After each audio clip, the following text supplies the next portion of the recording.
Good evening, SOBs. Hi, and welcome to Stream of Blood. I'm your host, Jared Logan, your host and storyteller tonight, because you have tuned in to episode 10 of our gothic punk saga, Vampires of Pittsburgh. Man, we have had so much fun with this storyline. I saw some people saying in the chat, is this the end of the game, the end of the chronicle? No. This is the end of a storyline. Maybe. Last week I thought last week was the end of the storyline. The players threw a huge curveball at me, and so here we are in episode 10. Maybe they'll keep forcing me into bizarre cliffhangers, and we will never end this storyline. It will be infinite. I just want to remind you guys, if you haven't already, join our Facebook group. You can get more info on the games, little tidbits and Easter eggs about the games on that Facebook group.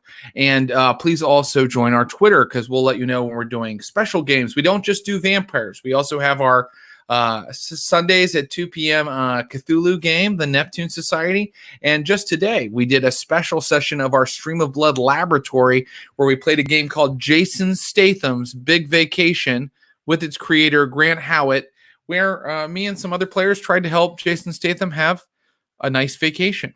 So we have all kinds of special stuff like that going on, and I would really love it if you guys could join us for it. All right, enough plugging and primping and pumping. Enough pumping. Let's get to the sucking. Tonight's episode is really exciting. Like I said, it's the end of the arc. So I'm just going to bring in your players, and I'm just going to get us started. Let's get rolling here. First of all, a member of the Improvised Shakespeare Company, and an incredible role player and improviser, playing the drug-addled, is that okay to say, veteran of foreign wars, now turned gangrel vampire. Please welcome, and the character's name is Curtis Krieger. Please welcome Ross Bryant. Oh, hello. Yes. Oh, you're almost done with Inferno. And in fact, it's just now finished. I did. Oh, there we go. Did it end well? The Inferno? It ends on a hopeful note. Really? Yeah. I've never read. Well, spoiler alert, he moves on to purgatory. And that's cool. After literally climbing down the hairy shank of Satan. I need to learn my Dante, the order of my Dante. I did. He climbs down Satan's shank. Not to get into the Inferno weeds, but yeah, Satan is down in the lowest pit of hell, encased in ice, and Dante climbs down the hairy leg of Satan until he reaches the center of the earth, at which point gravity flips over and he climbs out the other side of the world so that he can climb the mountain of purgatory. I appreciate so many things about that. I like that the twist in Inferno, it's like, dude, you thought it's called Inferno. You thought it would be hot down here. Dude, it's ice. Yep. Mind blown. And then I also love that very creative cosmology. Well, let me keep bringing out players so we can get into the vampire cosmology. She is a tremendous actress and improviser and role player, and she's been in video games, and she's in a show about video games called Mythic Quest, playing the tech mogul and I would say ambivalent vampire Jen Brown. Please welcome Ashley Burch, everybody. There we go. Hello. Well, so very ill-advised. I decided to see what would happen if I searched, quote, get pink. Yeah. Which is a real landmine. Yeah, but be this careful. Is what came up. Get pink, duh. Okay. So, maybe that's I don't know. Do you think that could be talking about the pop artist Pink? Maybe. Oh, maybe. That could be. I went to a Pink concert one time. I'm a fan. And it was in Las Vegas, and there were like a lot of ladies who were like just had the exact Pink haircut. They did? Yeah. Whoa, it's sort of that's my commitment. haircut too. It's a little long right now, but it's sort of the same. Yeah. Did you do it for Pink? Ashley, thank you for being here again and helping us bring this storyline to fruition. Are you worried about your character tonight? You guys have landed on your feet a little bit. We have, although the cliffhanger has me pretty worried.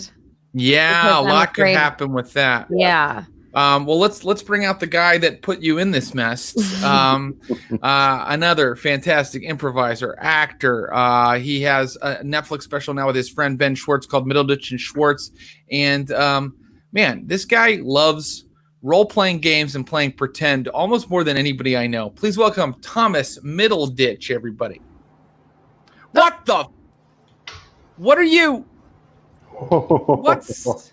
Hey Thomas, are you going to be wearing that the whole game? Great. Oh, I kind of can actually hear you. That's great. Hey, you know what? That's probably the safest kind of rig to have right now. That kind of setup you got. Yeah, there. you know, I know it's phase 2 in LA, but it's still quarantine, y'all. Stay safe. Yeah, guys, remember to stay safe. Remember to wear a full alien helmet from Fallout everywhere you go. Those little cloth masks aren't really enough. It's Titanfall promotional material. Oh, I apologize. I was guessing. That was a shot in the dark. Yeah, and you missed.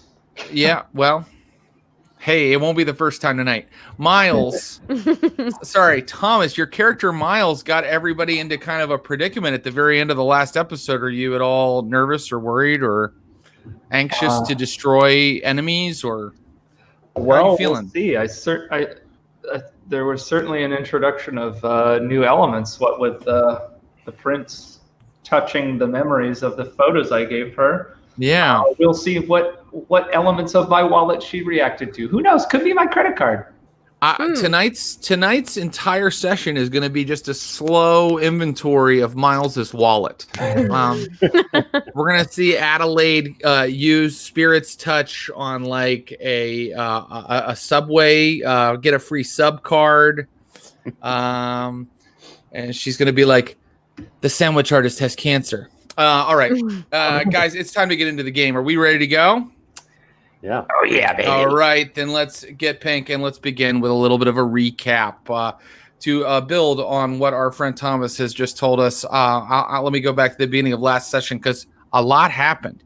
You found yourself at the garage facing a mysterious coterie led by a kindred, a vampire named Buddy. And Buddy had made you an offer.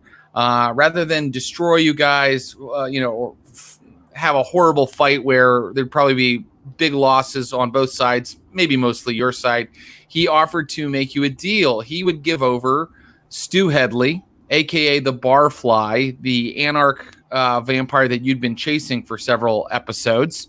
In exchange, he wanted to have one of his coterie members use their Dominate to erase your memories so that you wouldn't remember anything about him, his garage, or his coterie. You would just know that you apprehended Stu.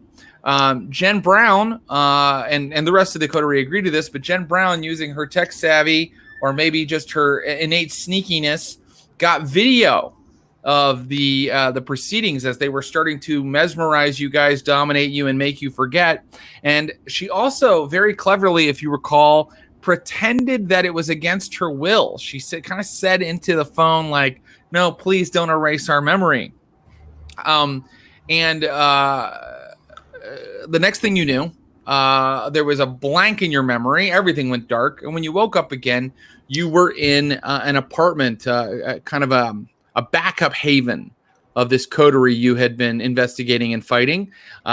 Your mortal companion was there with you. Ruby, Curtis's pit bull, was there with you, and you had different memories than what had previously happened in our previous episodes. You now remembered tracking Stu to this apartment and capturing him here. You returned to Elysium to tell them the good news. You had various interactions with various of your adoptive sires, Churchill Jackson, the sheriff of Pittsburgh, Adelaide Ross, the Prince of Pittsburgh, and you had to meet before the entire Primogen Council and tell them what happened. Everybody sort of believed your story. They weren't 100. It seemed that some people had some doubts about your performance in this mission. People were asking questions about why you had attacked the biker gang head on, why you had, made certain decisions in the way you tackled this mission. But ultimately, the other kindred in Elysium were celebrating you. They were starting to have a revel or a blood rave, as we've called it, to celebrate your victory in bringing back this known anarch, whom you had brought back in a suitcase, by the way, because his coterie had brutally sawed him to pieces.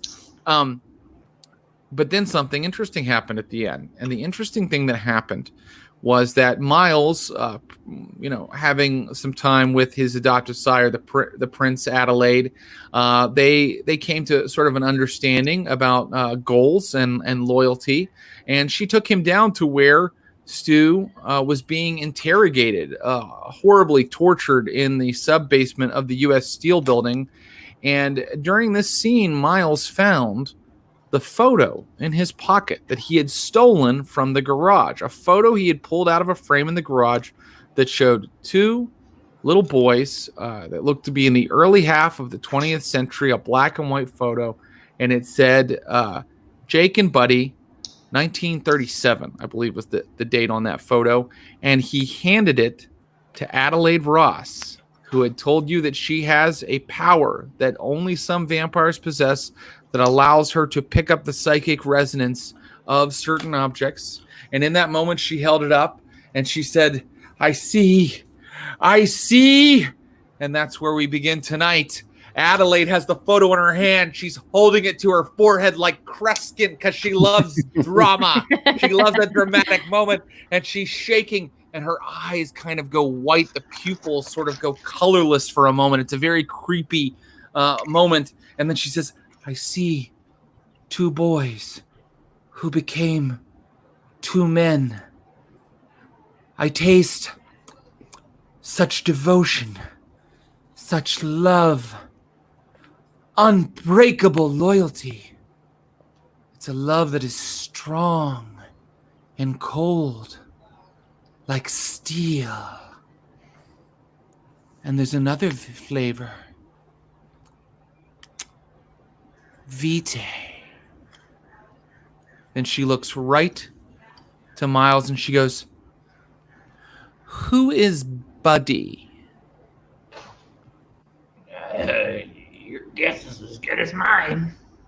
Because I don't remember this, right? This is... Your memory was wiped, but when certain things come up from a hidden or that break a false memory, sometimes you get a chance to break through that domination. So when she says the name Buddy, let's see if suddenly your memories start come flooding back. Please roll an intelligence plus resolve roll and tell me how many successes you get.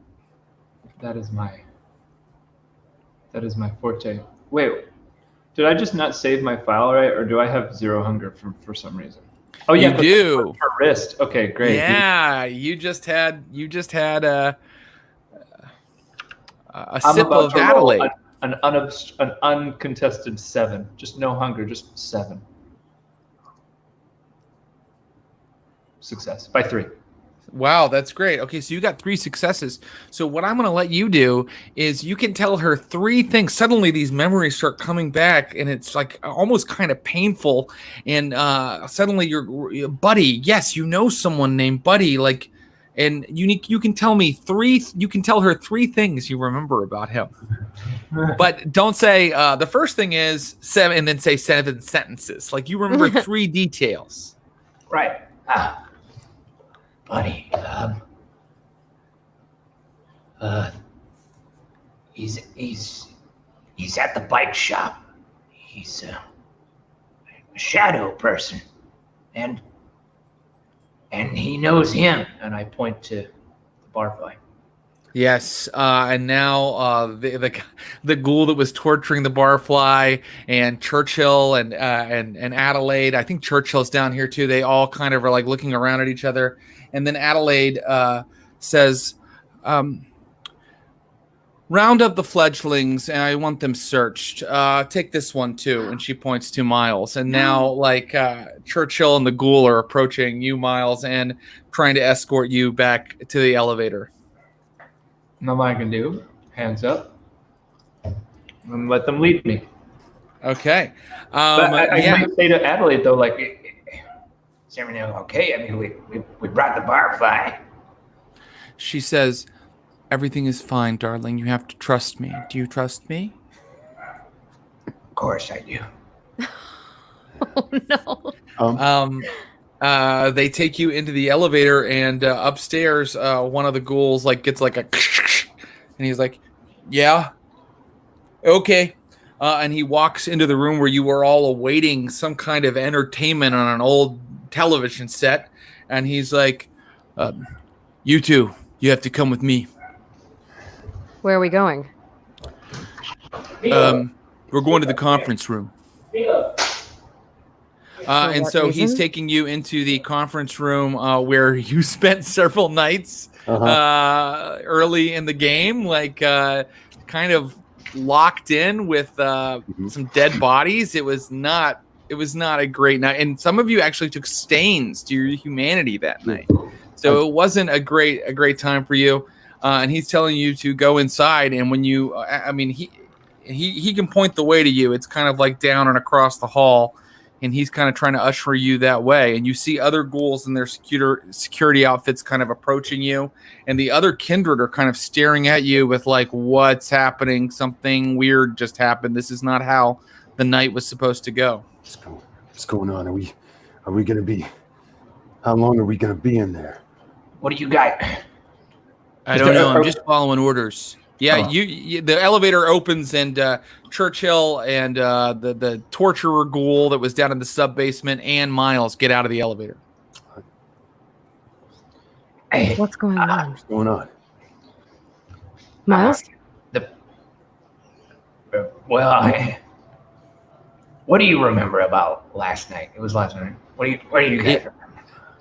It was it was not it was last night. Yeah. In our minds, it was. In your minds, yeah. We went to the garage. We went to the apartment we were told to go to, and we got him. We just remembered a guy. We brought him here. What's going on? That's what I remember, too. That's what I remember. You hear Churchill say, "I want them thoroughly searched. Make them stripped down completely." What? I'm a 62. Take her into a separate room. So they are separating you, and they are making you undergo a search. You guys can now take action if you would like to try to change what's happening or hide, conceal some of the things that you have on you. You can let me know, or if you have another idea I haven't thought of. So what is the situation right now? We're being taken into... Are we currently in 3 separate rooms? No, I'm going to say that they are now, the ghouls are moving toward you. Churchill's watching you. The rest of the kindred of Elysium are coming out and watching you. So it's not, you're kind of on display right now until you get into those rooms. I really want to hide the phone. Right. And, the problem is, does Jen remember the phone? Well, the phone happened before we went to the garage. Because I took it. She knows she's not supposed to have it. I know I'm not supposed to have it, and I want to keep it, but I don't know that the video is on it. That's a really good point. Jen knows that she's not supposed to have a phone because the Camarilla frowns upon technology. So if Jen is worried that having this phone will get her into huge trouble, she can do something about that now. I want to talk to Miss Sonia. That's an interesting idea. She's certainly among the watching kindred who are mulling about. So would you like to try to, she's kind of in the back, kind of watching everyone. And, Roman and Willow and some of the other kindred that you met last week, they're kind of more in the forefront watching you. And the ghouls are definitely come on, they're saying right now. So you have to make a plea to her or communicate with Miss Sonia somehow. So I can see her? You can. Yes, she's in the back of the room. Can I notice that Jen's having I know that Jen has the phone on her. I don't want to get in trouble. Yeah. Can I, even if it requires a little performance, or if it's the real thing, kind of start resisting and making a little bit of a distraction? Hang on, I'm 62 after 20 years in a union. You don't take my clothes off. Yeah, absolutely you can. I think that's subterfuge, and I think you could add pitiable. So that's an extra die. All right.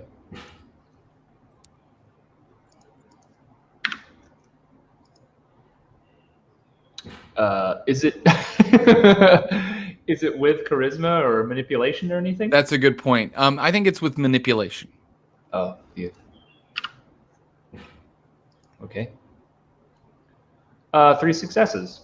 that is enough to give Jen a moment to do something. So Jen, Miss Sonia is there. If you'd like to rush and communicate with her, you won't be noticed for a moment. Or if you'd like to do something else, you see that Miles has given you your opportunity. Is there any sort of place I could stash it that I won't be seen? Immediately around me? Elysium is dark. It is filled with nooks and crannies. It's sort of the point of it. You know what I mean? Yeah. It's a dark kind of a velvety club atmosphere here on the 60th floor. So yes, to be specific, there's probably like a place you could wedge it into some molding kind of behind a curtain. I would like to do that. Okay, great. I think that I still want a roll from you because this is kind of a crucial moment for you. So the role that I would like is, could you please give me, I think, a wits plus stealth roll. Shit. Okay. My hunger is 3? Oh, God. Okay. Yeah, your hunger probably is still 3. Son of a bitch. Come on. Fuck. Total failure. Oh, a total failure. Okay. So you are kind of like trying to, kind of find a place to hide this when all of a sudden, like, Miss Sonia approaches you. And because she saw you kind of eyeing her in the back of the room, and she's like, "What is it you have to tell me, darling? You only have a moment." I have something that Adelaide can't find. Give it to me, and she will not find it. You won't like what it is. Better me than her. There's important information on there. Can I get it back? Or are you going to keep it? You and I have an understanding, do we not? Yes. Yes, give it to me. Adelaide won't find it. I don't have a choice. I give it to her, I guess. You hand Miss Sonia the phone. And she, for her part, is like, just like, so you like watch her, and she's so good at acting like she wasn't even talking to you. Like, she's like brushes past you and is like watching what's going on with Miles, and it's like very good acting. But really, in her mind, she's going, I know. Who can see this with such tiny buttons? You need a cricket. Right. Okay. So I want to remind the players that you do have your willpower back. So if you fail a roll, you can re-roll it. But I think failure is so interesting. And I think that the moment we just had made things more intricate in a very rich and fulfilling way. So Miss Sonia, Miss Sonia has that phone. I want to know what's next. Are you guys going to allow yourselves now to be taken into the various rooms? I feel as though I got nothing to hide, but I don't want to be tortured like this guy. What? You just want to search us? Churchill looks at you and goes, "You'll just be searched." Just pat me down right here, right now. Get in the conference room, Curtis. Okay. So I just are the ghouls doing it? Right. So, yes, the ghouls are doing it, and they are professional about it, of course. And does anybody have anything on them other than I know Miles has his wallet and his cards. Curtis, do you have anything on you? You have a gun, I think, still, and a knife. Okay. I mean, about how vampire damage heals. Like if you, for example, if someone had a pretty serious dog bite that they healed, even though it was healed, a day later, would there be any residue of that? Yeah. So if it healed, it heals almost instantly, and there would not be residue. Yeah. All right. I realize what I do have are the stakes from the back of Churchill Jackson's ghoul's car. A ghoul that Churchill Jackson doesn't want people to know that he has. Oh, interesting. Well, yeah, you have them like in your purse or something like that, don't you? I have a tote. A tote, right? Sorry. Okay, so they are, they go through your tote, and they're these ghouls are like pulling out and showing to Churchill. Go ahead. Oh, are we all in the same room? I think that they've actually taken you into separate rooms. All three of you are each in a separate room. Is it just me and a ghoul? It is you and a ghoul. Yes. Okay. Do I have any juice left in me to command this person not to do something, or am I remember failing a bunch of times last time. I believe you failed a bunch of times, so you've probably used up whatever blood you'd imbibe to attempt that. But beyond your powers, you have you're a pretty charismatic gal yourself, Jen Brown. Would you like to attempt this without vampire blood empowering it? Yeah, because I would remember that was would I remember? Yeah, I would remember that those are associated with Churchill, I think, right? I can't remember now in the timeline if I would. Taboo for a vampire. You actually wouldn't. But I wouldn't. But you know what? Yeah. As things come up, I will give you the same thing that I gave Miles. Suddenly, all of these, if these stakes start coming out of your tote, you're going to be like, wait a second, and you're going to have an opportunity to remember. But if you're trying to conceal them beforehand, probably you don't remember. Yeah, I'll just see them being taken out and be confused. Right, can I say that I'm like, this isn't my first time being searched, either with an altercation with the police, or in a halfway house, or in a group home, or a night in jail. So it's like jacket off, knife on the conference table, pistol, slide out, put pistol down. But then I look at the magazine and I notice through the little kind of metal window on the side of the magazine that this was loaded. And a couple of these bullets are gone. I don't remember firing this gun. Intelligence plus resolve roll, Curtis. Yeah.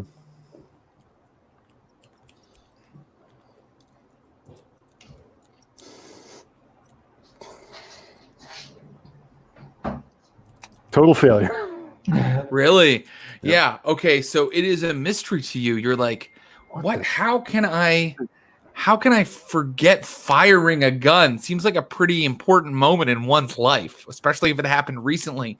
And I can tell you, Curtis, you're used to firearms enough that you can tell there's still just a very faint whiff of cordite and things like that on the weapon. So you are truly puzzled by this. Miles, when they are searching you, and we are going to come back to Jen Brown, but Miles, when they are searching you, is there anything that you're trying to hide or hold back, or anything you're trying to say to the ghoul who's searching you? No. Okay. Just other than make it quick, goddammit, I'm a senior citizen. Great. They actually do get all of your cards and stuff out of your wallet, and it's like, it is kind of ridiculous. It's like you still have your Super Saver shopper card, your CVS member and stuff like that. I have my Dock Workers Union card, but it is expired. But I still Dock Workers Union, and they're kind of looking over at each other as they pull these things out, kind of quizzically at each other. And now finally we do come back to Jen Brown, and Jen, we said that you probably couldn't remember that the stakes were there, so when the ghouls pull that, there is a moment of holy shit, why are you holding this? Is there something you want to say, something you want to do? Do I get to try to see if I remember anything? You certainly do. Give me an intelligence plus resolve roll. Okay. I gotta eat something. These hunger die are killing me. Fuck. Total failure. Your vodka blood. Total failure. Okay. So again, you're like, I don't, you're like, you don't know where these came from. You have no idea. And so they've got that. You didn't have any other technology on you. You had it all back at your haven, I think. Yeah, I don't think so. I think it was just the phone. Okay, great. In a little while, you guys are brought back out of these rooms, and you're taken into the big kind of audience room, and Churchill is there, and he's like, we're going to detain you for a little while we try to make sense of what's going on. Detain us for what? Well, obviously, you either haven't told us the full story of what happened to you, or it's possible that you don't know what has happened to you. Well, We believe that you may have been manipulated. Manipulated okay. how? Certain kindred have the ability to alter one's memories.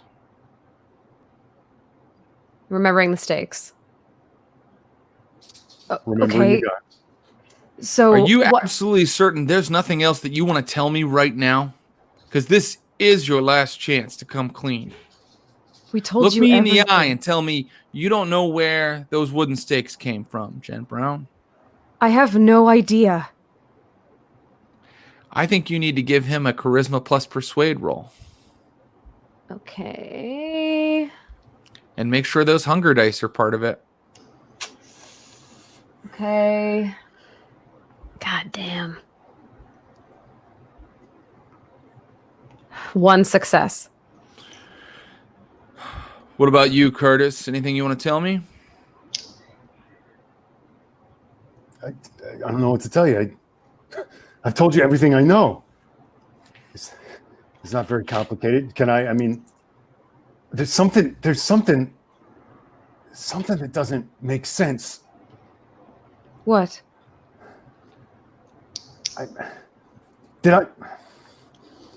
None of you fired my... You didn't take any shots. I know you didn't take any shots with my pistol. No, I haven't. We haven't touched it. What are you talking about? I got rounds missing and I don't remember firing.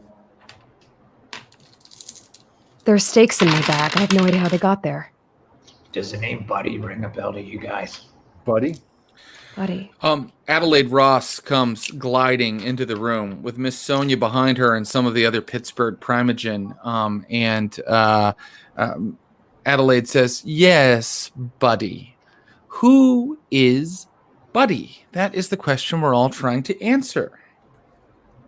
Can anybody else tell me? Buddy. Ring a bell?" Can I get another Does crack it? at that roll? Yeah.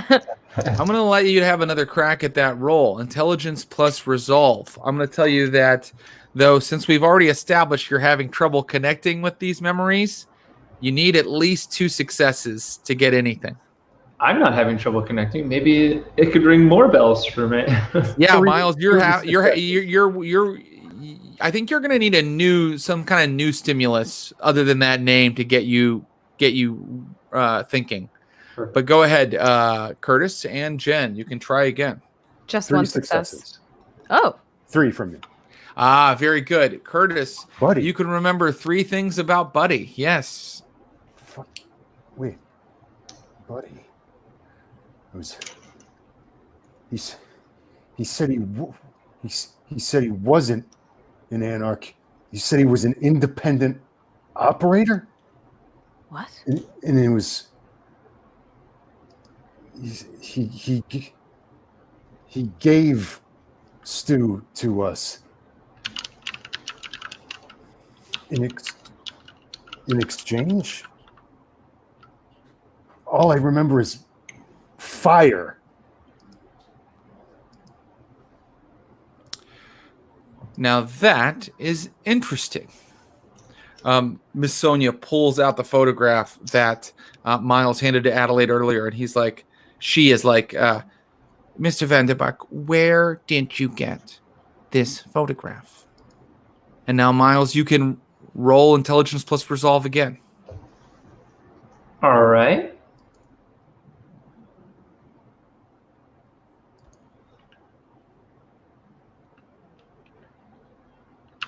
Okay. 4 successes. 4 successes is a lot. And now I'm going to say, Miles, you suddenly are like, it's like, yeah, exactly. It's like scanners, like suddenly like a lot starts flooding back. And I'm going to go ahead and say that, Miles, you have now reconnected with a lot of your memory from that night. Some of it might still be patchy. I might still make you roll later, but for now, assume that you remember what actually happened in that garage. Okay. It's coming back now. The Primogen look at each other, and Churchill's like, "This is definite domination." Listen, we went there searching for the barfly. our cover got blown pretty quickly, and we were attacked by a lot of folks. I had to run myself up deeper into their compound, which is where I found that photo. But we were outmatched. And when this fellow Buddy revealed himself as they say, some kind of shadow vampire, he added... Wait, I'm sorry. Could you stop for a moment, Mr. Vanderbuck? Some sort of shadow vampire? I don't know what you people are or what different types of people you can be, but it was like he was in the shadows. It was like he was part of the darkness. Oh dear. Go ahead. Tell us more. Anyway, he let us go. He said, all he said was we wanted a barfly, which was true. That's close. And I'm appealing to everybody. That's what all you people want us to do. And then he said we could go with the barfly, and they cut off all his goddamn arms and legs if we just agree to getting our memory wiped. And so he said, okay, because what else are we going to do? Fight some goddamn shadow person? Dr. Orman, who's kind of standing in the back of the room, goes, they were dealing with anarchs. They were making deals with anarchs. And Adelaide's like, quiet, Dr. Orman. Yes, this is an interesting development. You gotta understand, we didn't keep this from you. We're all just remembering it now. Hell, look at Jen. She can hardly even tell if I'm telling the truth, but it happened, damn it. Yeah, Jen's getting a little freaked out, and I think basically is like, are you saying that someone fucked with our minds?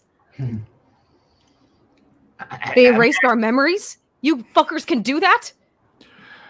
Yes. I mean, it's one of the best tools to preserve the masquerade, Miss Brown. The blood has many gifts, and all of them are awful. All right. We're going to keep you detained for now, but you'll be given rooms on a lower floor. I'm going to put guards on those doors, and I want you all to behave yourselves while we figure out what we're going to do with you. Detained. Yeah, doesn't come as a surprise. You do exactly what you people want here, and then you throw us in jail. God damn it. And I sort of like hobble over to where they want me to go. Are you ever going to let us go? Under what conditions will we be let go? Adelaide kind of interrupts Churchill and is like, that remains to be seen. We have to decide. We have to decide what we think of this. We don't know what we think of this yet. Okay, off with you. Again, ghouls sidle up to you. Churchill's kind of standing behind the ghouls with his arms crossed, and he's waiting for you guys to play ball and go to your room. Yeah. Miles grumpily acquiesces. Can I look at Miss Sonia and try to get a read on her? Miss Sonia, she can probably hide whatever she wants from me. But. Yeah, give me a intelligence plus insight roll when you're looking at Miss Sonia. Okay. Don't fuck me, hunger die. 2 successes. She gives you an almost imperceptible significant look. What does it mean? Acceptable, significant look. We could be bad. Might be I'm either going to help you or kill you. Okay. I'm going to sort of storm off, but as I'm doing it, I'm going to take another bottle of booze from the liquor cabinet or whatever, the bar.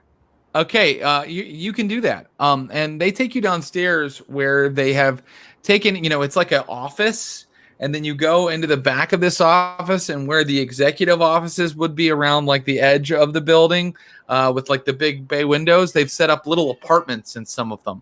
So you go through this cubicle maze, and then you go into like these large offices that are set up with like, a bed, not a big one, but it looks pretty comfortable. And like, it's very bare bones because kindred don't really need a lot of the creature comforts of humans, or at least they think that they don't. So, you are about to be locked in. The ghouls are shutting the doors on you. You can accept this or you can act. And I'm not trying to sway you either way. Maybe you roll the dice here and see what comes back. What's the landscape right now? Is it just the three of us and those three ghouls and no one else? That's correct. I see? That's correct. Can we see each other? You can see each other, and you see that you're each getting your own room. It's almost like the kind of a corridor in a hotel. You're kind of looking at each other, so you'll share walls. And you know also that there are ghouls posted back at the elevator as well. So you've got like 5 ghouls on this floor with you. Can I take a swig of the booze? And I don't know if it will still work, but can I say to the ghoul, "You're going to leave my cell unlocked. You'll act as if you're standing guard, but you're going to leave my cell unlocked." Why would I do that? Can I use the power? Is it gone? Well, let's see. I mean, you tried earlier. You said you just grabbed some. Maybe you grabbed blood and vodka because you said you were grabbing things from the bar. Let's see if you were bright enough to do that. Give me an intelligence plus subterfuge roll. And my hunger has not gone down, right? It has now. If you've grabbed this blood, let's see if you thought to grab blood and vodka. We established that Jen was a little tipsy. Being a thin blood, she can get tipsy. So maybe she's missed a step here. What was it? I'm sorry. Intelligence plus subterfuge. Subterfuge. Okay. Come on, Jenny. 2 successes. You remember to drink. You remember to grab some phlegmatic blood, and you get some vodka. So the whole way down to this room cell, you were kind of swigging both, and so you now may make a charisma plus dominate roll. So that'll be your charisma plus 1 pip for the blood you've just imbibed that temporarily gives you dominate. Okay. Dominated. Oh boy. 2 successes. Yeah, all right. Just yeah, okay. And he turns around, and he's got his back to you, but he has not locked that door. Okay. And is it a one-trick pony thing? He's not still dominated, I'm guessing. Well, compel doesn't. I mean, it's not like mesmerize where you can go downstairs, get it, get something from somebody else, come back up here. It's kind of like, in the moment, it sort of works. But if this guy doesn't notice that the door's unlocked and he doesn't think of it later, then you may have pulled this off. Let's see how smart our friend the ghoul is, and I'm not going to tell you how smart he is. Okay. Okay. The doors are shut. Miles and Curtis's doors are locked. And it is getting near dawn. So is there something that you are trying to do before dawn, Jen Brown? Because I can tell you. Oh, go ahead, Curtis. Yes. Can I knock on the face on the wall that separates me from the next member of the crew and see if I can communicate through it? Yeah. I mean, it's an office wall. It's not paper. It's not that thick. Yeah. You can probably be heard if you want to communicate. You okay in there? Who is it? Yeah. I'm fine to get some shut-eye. Oh, okay. What about the other side? Can I try to do the same thing? I'll try to find yeah, one of them. Of course. Okay. I try one side. I think it does go. I think it's Curtis in the middle, Miles on one side, Jen on the other. Okay. Can I speak without being heard by the ghouls? You can if you give me I think it's subterfuge again, but okay. I want it to be, this is a weird one. Stamina plus subterfuge to see if you can kind of like be quiet in how you talk and like get it across. Okay. Also, the sun is going to be coming up soon. Now 2 successes. 2 successes. Okay, yeah, you can communicate with him for the time being without rousing any suspicion. Okay, I'm gonna say, my door's unlocked. What? The door's unlocked. All right. I don't know what to do now. Don't do anything crazy. Okay, don't do anything crazy. Even if you get out, it's a whole building full of these people. They don't trust us right now, but they might get our trust. I don't know I can't even trust my own fucking head. What if you could get out? What? You could just get out the window, right? You won't die. You float. I saw it. Assuming I can, assuming I can rip down whatever they've covered the windows, I'm sure. Absolutely, yeah. They're not executing you, so these are blacked out windows. Mm-hmm. Is it blacked out with something I could, in theory, take down? I mean, you could, in theory, rip down the things they've used to black out the windows, but you might be committing kindred suicide. Mm-hmm. Dawn is going to be here in, let's see. Dawn will be here in... And we kind of know that, right? We're getting sleepy. We can feel it. Yeah. I mean, let me tell you exactly how many minutes, because you guys would have clocks. Dawn is going to be here in about 50 minutes. Okay. 50. 50. When I pushed that guy out the window, I did it to earn their trust because I could tell they didn't trust us very much. I don't think we've won it back yet. Curtis, what do you think is going to happen? You think me jumping out the window is going to win it anymore? Do you think we're going to get out of this alive? Guys. You run away now. They're just going to think you're guilty. Exactly. And you're going to have the whole, I don't know, what do you call these guys? Vampire brigade breathing down your necks. Just play it cool now. Play it cool. We didn't do anything wrong. From what I remember, we still did the right thing. We still... Like that fucking matters to them. If it doesn't matter to them, then they'll kill us anyway. Right now, we got to look like we got nothing to hide. Kill us anyway, Curtis, Jen. We're already dead. Don't remind me.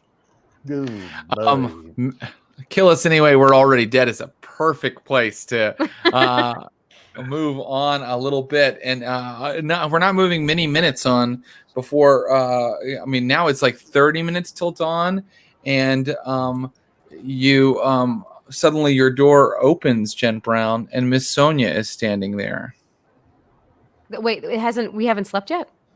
Nope, you have like 30 minutes till dawn. Miss Sonia just kind of walks into your room. Hi.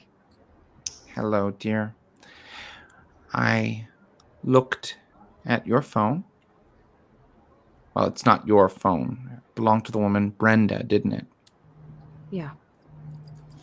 And are you aware that you took footage of yourself being dominated? No. And in that footage, you plead with them not to do it. I knew I could trust you. Tomorrow night, Adelaide will order a team sent during the day to this garage to investigate it and rate it. You 3 will not be part of that team.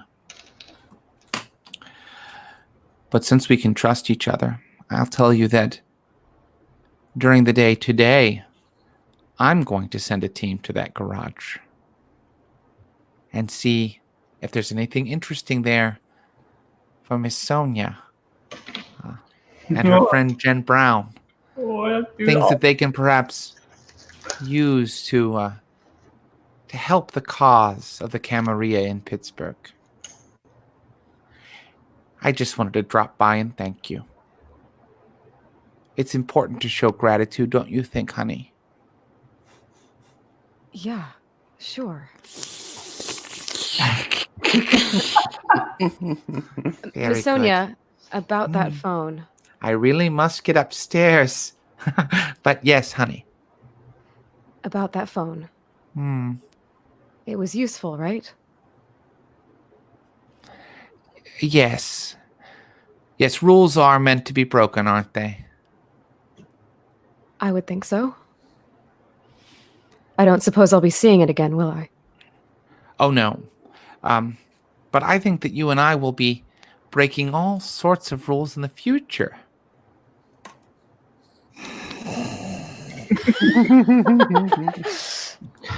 All right, good night, dear. Your rest is important. Oh, I brought you some more blood. And she puts another bottle down. Thanks, Miss Sonia.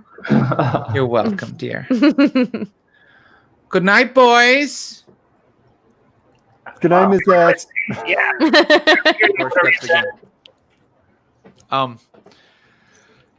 The sun rises. The sun sets.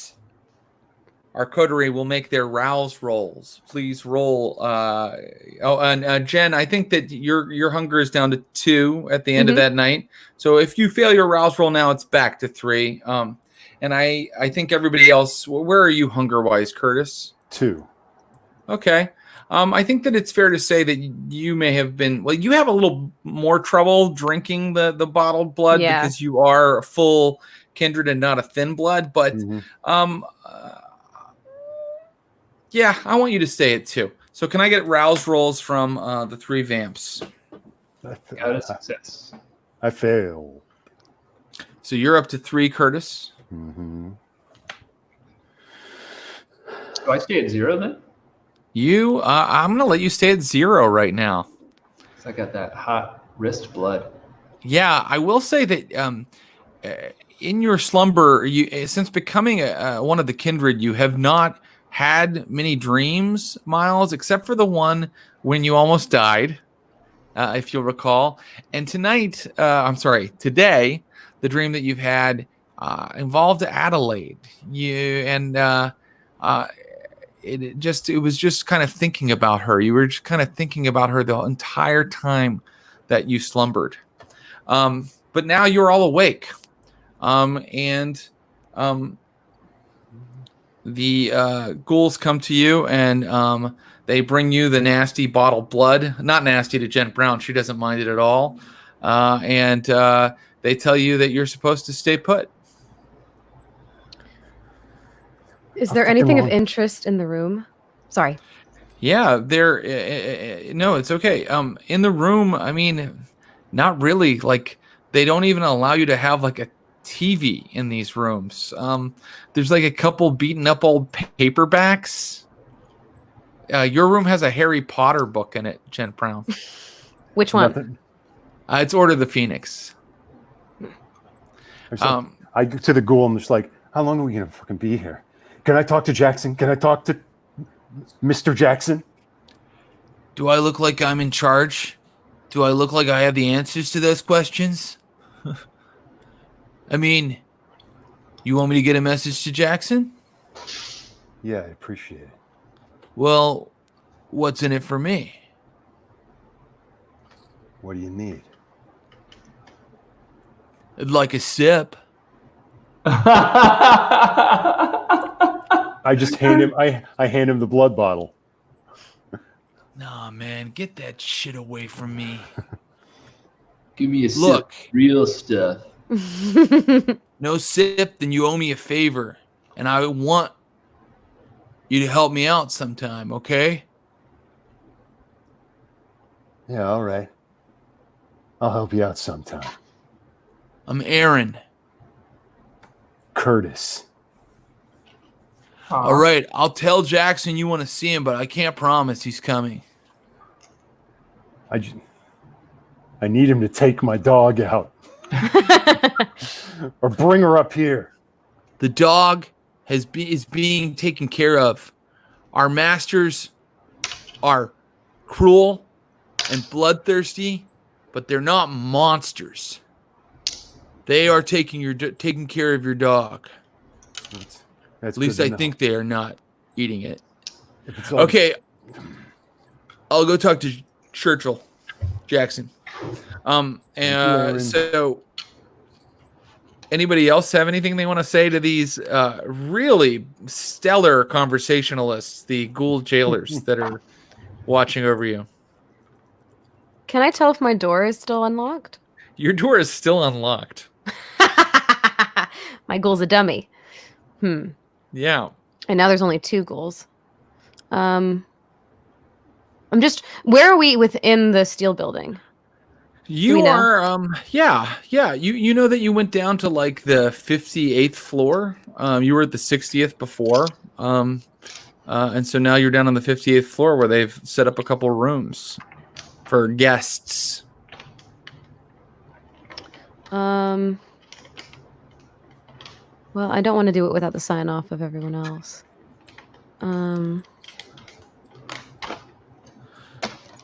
Miles, do you have anything you want to do? I mean, there's nothing in the room. I'm being guarded. No. I think of my daughter, and I hope to goodness I say goodbye in the right terms, and I think about that bonehead dope that she's with. How one day I'd really like to suck him dead. Great. It's the most exciting wait in a room adventure I've ever designed. But then Churchill Jackson shows up. And he's like, he goes right to Curtis's door, and the ghouls unlock it, and he says, I was told you wanted to speak to me. I'm just hoping I can get some canine companionship in here.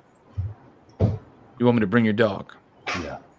And I also, but I also want you to know that you can trust us.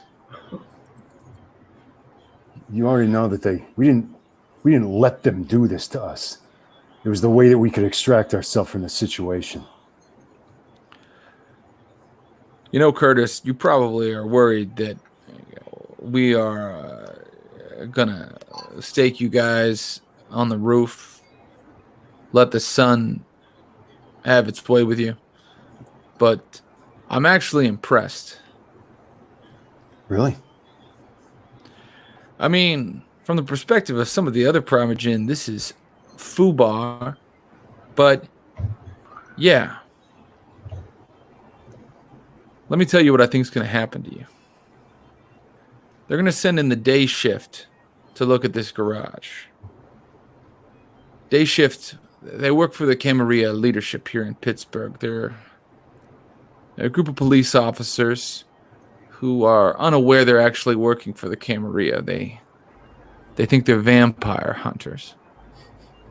TJ Cope feeds them their intel, and then they head into havens that we want destroyed, Vamps killed, staked, and keep it all under wraps for us. I think that's going to happen, and then afterwards, I'm going to try to see to it that y'all are signed to mop-up duty. And what exactly would that entail? It's a shit duty. You'll go into the location after the mortal police have been through it. But sometimes there are clues that are significant to kindred that aren't significant to the cops. You walk around that garage one more time. See if there's anything that jogs your memory. Hopefully you can find something because, I'm not sure how much else I can do for you right now. Any opportunity for advancement in this entry-level position? Right. So far, it's not looking good. But I'll do what I can. I think you guys were given a bad deal. I remember what it was like when I was turned. I'm sorry it didn't go another way. And he starts to leave. And he has left. Mm-hmm. Did I hear all of that? I think that you I think that you heard it. Okay, I'll go to whatever side is Curtis's. You okay? I can't help the feeling that I've disappointed Father.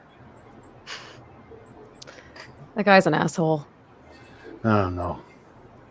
He's just doing his job, right? That's what we're all doing. Our jobs. Door's still open, There's only 2 ghouls now. We don't have to stay here. You hear what happens? The vampires who get on their bad side, they wind up staked on the roof. I might not be alive, but I want to stay whatever this is as long as I can. You really want to get out of here? What next? What happens tomorrow night? And the night after that? Where do you go? You got a family to go to? You think they won't suck every last one of them? What, you got a second home? Some of us ain't so lucky. That guy, Buddy. You said he was an independent? I remember him. He didn't say he was an anarch. He said he was unaffiliated. So not everyone is under the thumb of the Camarilla. I don't know if he's lying to us either, but maybe. Okay. The night passes. They're not letting you out right now. They're making you wait even longer. And eventually, you receive word from Churchill through one of the ghouls, Curtis, that he thinks he's arranged for you to go tomorrow night and do the mop-up duty he described. So unless anybody wants to take that open door, we'll move on to the next evening. On your feet, Churchill standing outside of your rooms, cells, and he's like, "Follow me." And he gets into the elevator. And I've got Ruby with me now? You do. Good. Yes. They brought her up to you later that eve. We had a reconciliation. She had a dinner. Oh, okay. Well, if in that case, if you fed her, I want you to make another rouse roll. All right. I might be very hungry. Yes, you might.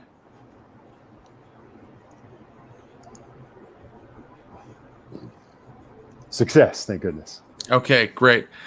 You get into the elevator with Churchill, and he's like, "We're sending you back to the garage. We want the three of you to walk around, see if there's anything that our investigation missed." Bully. Can I still have the, can I say that I still have the vodka with me? I think that you can. I think that that's fair, and I think that there is time if people have other items or supplies that they would like to take with them, and they can ask questions. He tells you that a team of police officers was sent to the garage with a warrant saying that there was suspected human trafficking going on inside of the garage.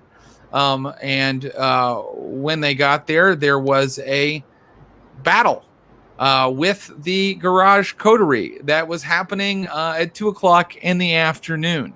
One of the kindred in the complex was destroyed. One, they believe, is in the wind. And their ghoul, Jake Costa, is in custody. So you're going to send us back to a place where the last time we were there, we got all of our memories wiped, and you're just sending us? No, Detective Cope is going with you. Hold on. And the elevator stops, and ding! And TJ Cope kind of walks into the elevator, and he's like, "Hi, guys. Good to see you again. Excited to be working with you tonight." Yeah, all right. Good to see you, too. Wish the feeling was mutual. Can I remember how many total vamps we faced off with a couple nights ago? Did you ever make that intelligence plus resolve roll? Miles remembers the most, I think. I can give a recap of what I saw. And I succeeded on the last one, but it was just by I got 3 successes, I think.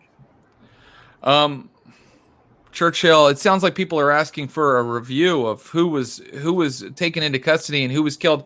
There was a female vampire, a female kindred with black hair, dressed in black, and she was destroyed in the altercation with the day shift. Another female kindred who was described as a white female, blonde hair, TJ Cope's reading all of this off to you. Yeah, there she is. Yeah. Another female kindred, white female, blonde hair, apparent age, somewhere in her 20s.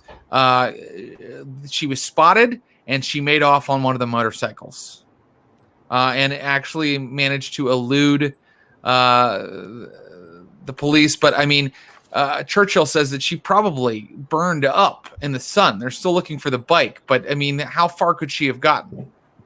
And Jake Costa, they have Jake Costa, the little boy in the photograph. They've got him, but not Buddy. Downstairs.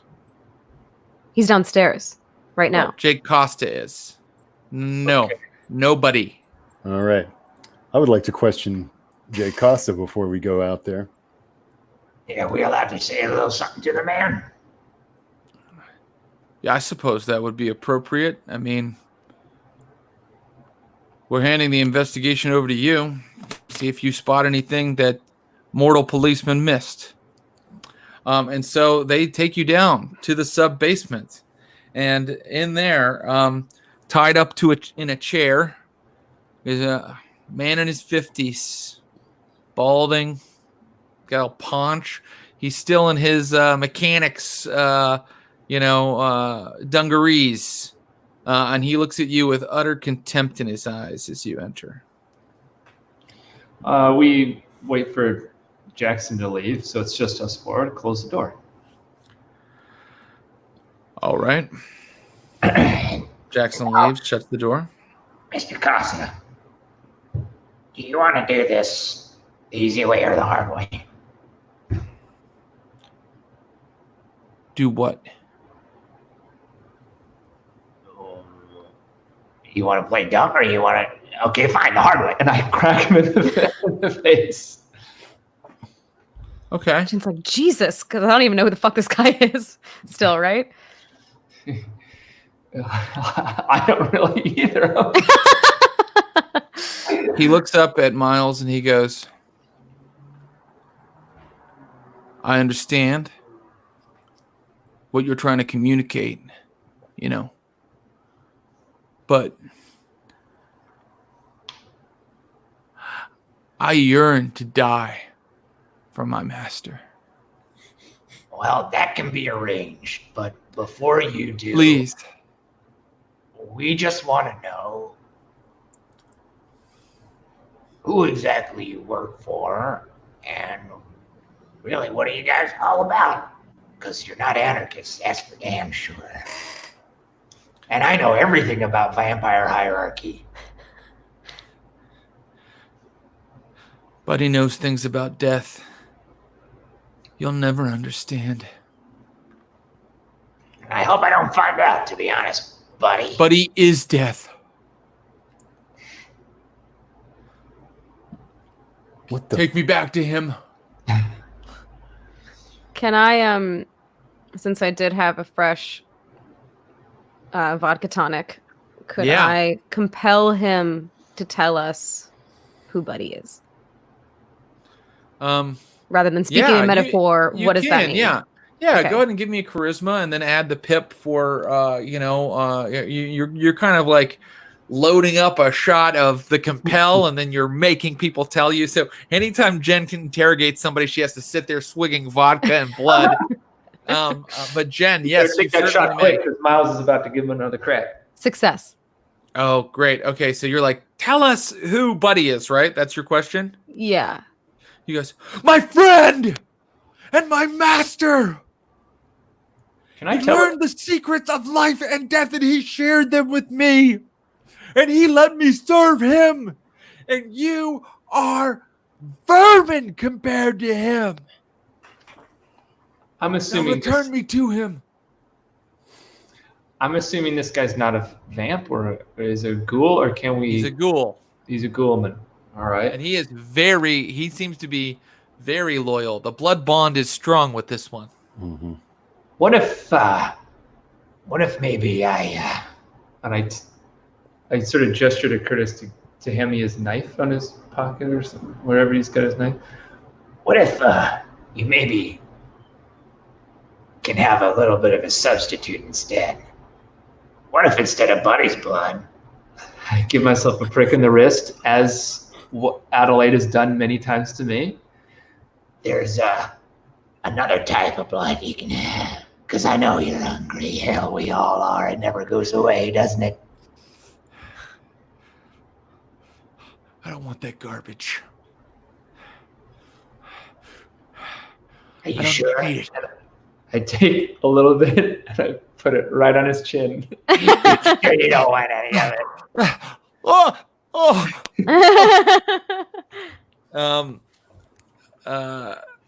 Wow. Give me a manipulation plus subterfuge roll. Add 2 dice to it. Okay.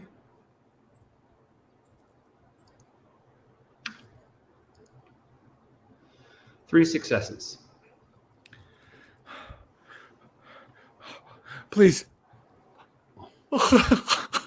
I need it. I know you do. I know you do. And you can get a whole lot more straight from the source if you just act nice and have a little talk with me and my associates here. I don't know what happened to them. I don't know what happened to the rest of them. They got me first because I was out in the showroom. It was cops. It was the middle of the day. I think I saw someone escape on a bike with a fucking tarp over their head. I don't know who that was. Can I ask What do you want to know? Just who? I just want to know who the hell this Buddy character is. What's he all about? I mean, hell, it's not just you. He had a whole gang of you. So he's not just nobody, that's for sure. I told you. Buddy is death. He's death incarnate. He was my friend once. Long time ago. Right here in Pittsburgh. We used to kick cans down the street. But he went away. The big one went away to Europe. He was there a long time, even after the war ended. He didn't find me until much later, after I'd gotten old and fat, and I was drinking myself to death.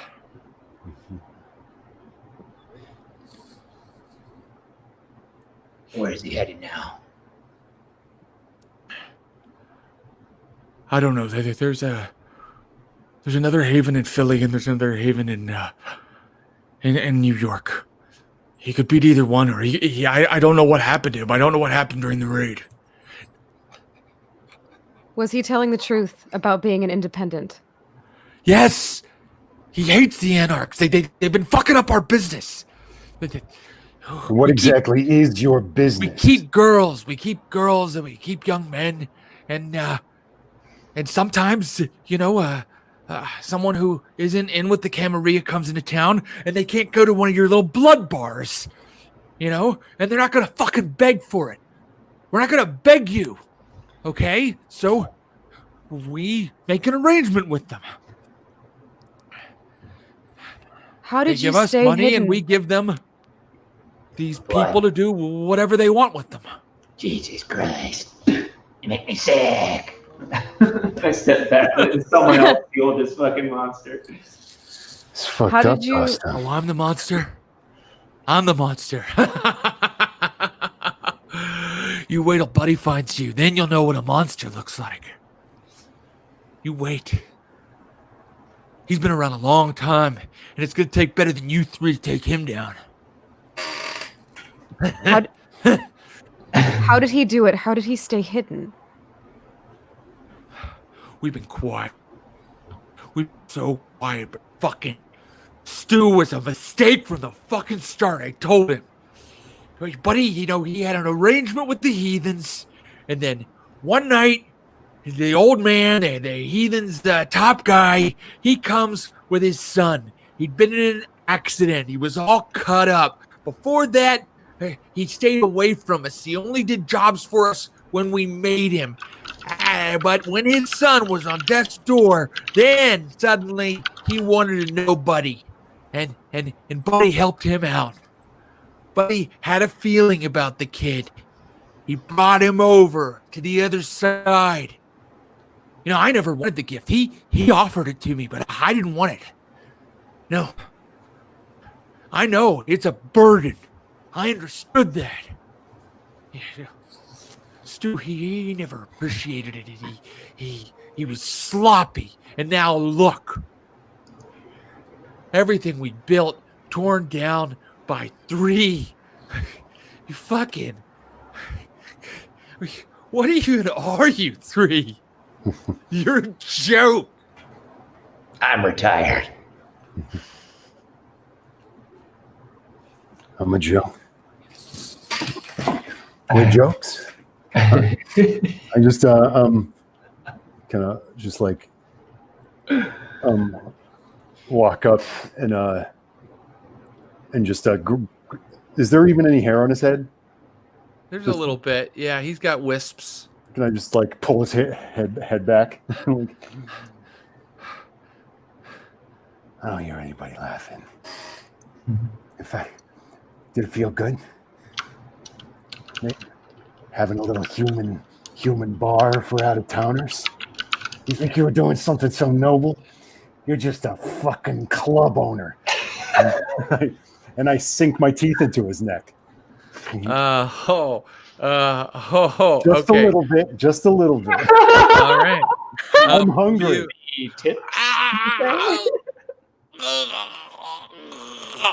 Churchill opens the door. And it's like, get the fuck off him. Oh, don't worry. Just want a taste. Your hunger has gone down by 1, Curtis. Okay. Well, that was very illuminating. Yeah, I thought so. Are you 3 ready to go take a look at the site? Yeah. As we walk to the garage, though, I ask, who the hell are the heathens? That was the biker gang you guys took out. Mm-hmm. All right. So, no, it's no problem. There's a lot of NPCs and things floating about. So, just to make sure everybody understood the backstory, the heathens were working for Buddy for a long time. Stu was a regular biker gang member, the son of the leader of the heathens. He was in an accident one night, and Russ took him to Buddy, and Buddy saved him by making him immortal. But Stu was always the prodigal of not only the heathens, but also of this coterie he had joined. And, Churchill's like, he was sloppy. He was poaching in other people's territories. If they had access to all that blood, his behavior was insane. He must have been addicted to the thrill or something. Yeah, well. Cope is like, very, very effective interrogation techniques, you guys. Very effective. Thanks. a lot. Yeah.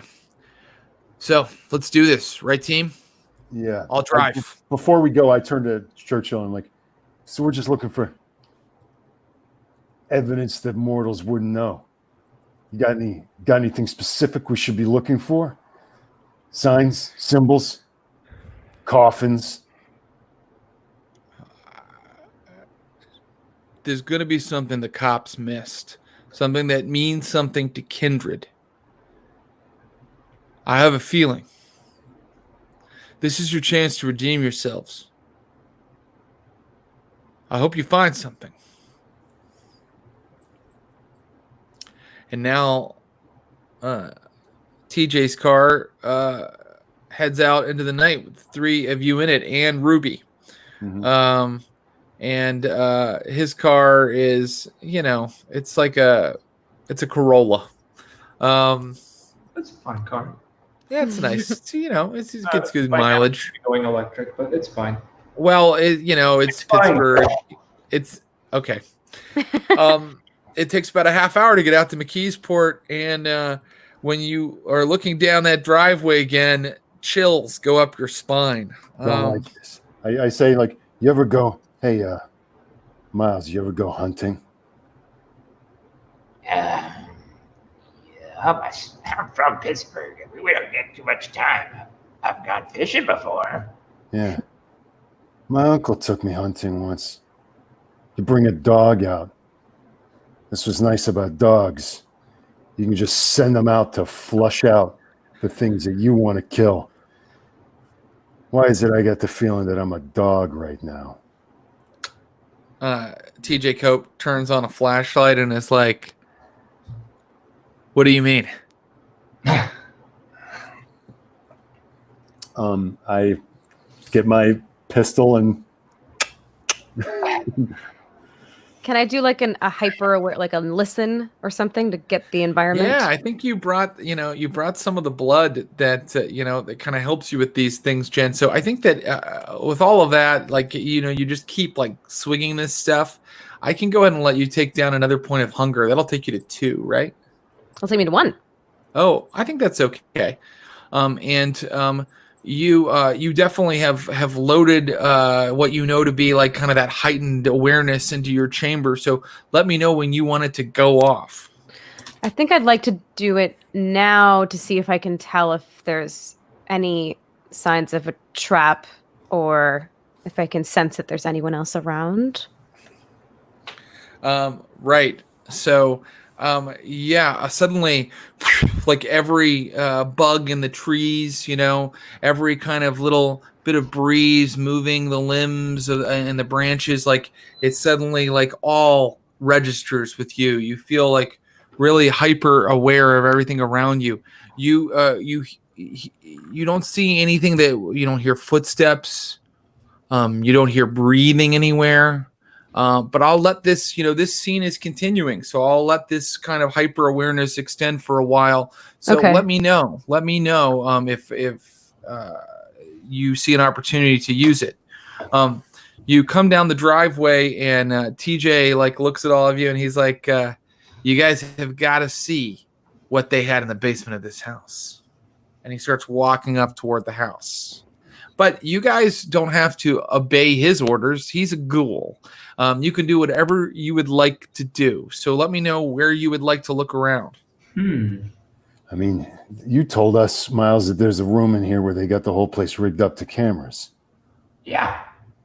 I want to go there. Great. You guys head toward the showroom and the lot. And you can now see that crime scene tape's been kind of wrapped around some things. There is a big shattered window. The showroom window has been shattered. And there are signs of, kind of a prolonged gunfight here. And as you approach, you can find your way into the showroom and up into those offices. Is that where you'd still like to go? Okay. Yeah. I think that's where you said we want to go to that security room. So you go up into there, and TJ's kind of following you. He's like, where are you guys going? And then you get up there and, it's that little room in the back of that little office they had over the showroom. And there are all those monitors and things. I turn around and just look at TJ and sort of make a barrier between him and them so that if they want to snoop around, they can do it without TJ. And I just sort of look at him.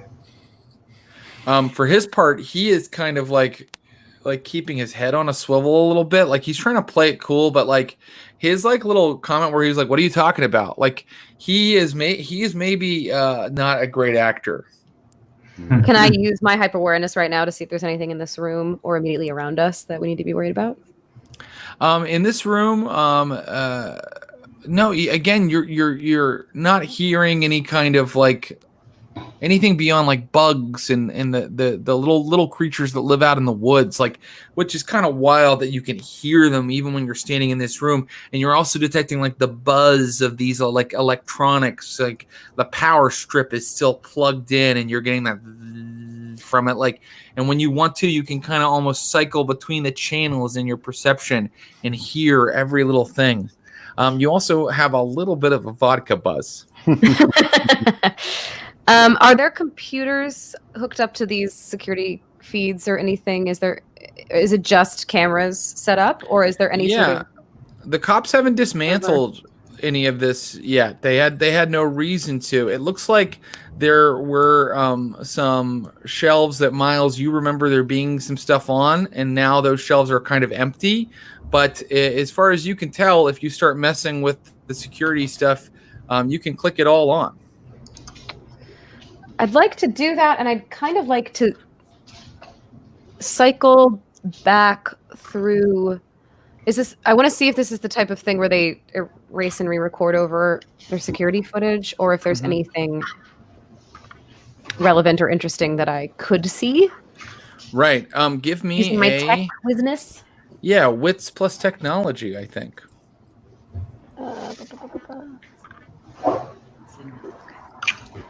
Man, it's so nice having only one hunger. That never happens to me anymore. 2 success. Great. Yeah, it looks like someone has erased some pretty recent files. So you're unable to find video of you guys at the garage, and you don't see the footage of the raid either. There's just kind of like a hole there. In fact, it looks like the cameras were shut off around the time of the raid. There's no footage after 2:00 this afternoon. But if you go back into the footage a little ways, I'll allow this with the 2 successes. You are able to kind of count instances where Stu moved in and out of the building, Costa over and over again. There were daytime mechanics who worked here. Who knows what they knew? They could be interesting leads, possibly. And then if the cops aren't following up with them, and then they're, in one instance, you see the dark figure of Buddy moving across the lawn of the house. And he is, a man in a button-up shirt, khakis, suspenders, and his face is never quite visible. Can I pause it and look at Curtis and go, is that him? That's him. Is that what he looked like on the night? All I remember is how much I don't remember about his face. There's something wrong with it. It doesn't stick in your eyes or your mind. I'm guessing I can't do a computer enhanced type of thing or anything like that. I'm afraid not. It's not that kind of, but you could kind of keep trolling through the footage. You've only done a little bit right now. Would you like to keep going, or would you like to move on to other things? I would like to. Folks don't have to stay with me if they don't want to, but I would like to keep looking through. Okay. I'm not going to make you make another roll, but I'm going to say that, some more time is going to pass for Jen as she works on this. So you gentlemen could stick with her and kind of keep watch over her, or you could kind of go look at the rest of the complex. I say to this fellow, why don't you show me what's downstairs? It's so important. And as they go out, I turn to Jen and I'm like, if you see anything coming at us or untoward on those cameras, flick those lights on and off. Okay. TJ takes you into the house. And it's like an old farmhouse. But you can see the living room is like all kind of messy, and there's like bongs, and there's like an Xbox One, and like it just looks like a bunch of like layabouts live here. There's like clothes and like gross pizza boxes out, and then he takes you back past a staircase back past a closet into a kitchen. And that kitchen has a door leading down to a root cellar. And he's like, go ahead down, check it out. You first. After you, bud. Oh, right. Yeah, of course. He heads down into the cellar. And once he gets down there, he's like, you're not going to believe this. Like, when I saw this, like, I nearly lost my shit. And he takes this pair of hedge clippers that's on the wall, and he turns it, and then this like little kind of door opens in the side of this old cellar, which mostly looks like a regular basement. All right. Come on back. The day shift guys found all of this stuff. They were going out of their heads, man. I mean, this was like a really fun hunt for them. Those guys are crazy. He takes you back, and you see that you're in like this very thin hallway right now. It's not a hallway. It's like a crawl space between the house, and it leads to this huge kind of blast door. And you see TJ like points up at like the top of the door, and you see that it's like an old bomb shelter. And he opens the door, and he points his flashlight into this old bomb shelter. And he's like, "There's a generator over here. We can probably get the power back on." Walks over and he starts fiddling with that. In this old bomb shelter, you are looking at just a hallway with two doors, and it's barely a hallway. It's like it's a shelter, so it's just like kind of like a room, two doors leading, and then there's like a kind of, you can go around the corner to the left at the end of the room. You can go around the corner. You guys go into all these rooms, thorough search? Oh yeah. They found one of the lady vamps down here. Whew. She did not go down without a fight, I can tell you that. They caught her sleeping, though. You have to catch them like that, you know? If you don't, it's over for you. Yeah. Okay, so what's this thing we're supposed to say? What's so special down here? I don't know. I mean, Churchill said this was your chance to redeem yourselves, find a clue, something that leads us to the Anarchs. Okay. The thing that he wanted to show us was this shelter. Right. I mean, we think this was their common room. He points to the first door on the right. He goes, and we think this one over here belonged to a barfly. He points to the second door on the right. And he goes, and back around the corner, well, that's where the daddy lived. And you didn't find him? Yeah, we didn't find him. I'm gonna go to Daddy's room first. Absolutely. So here's what you see, Jen Brown, while you're going through all of the footage.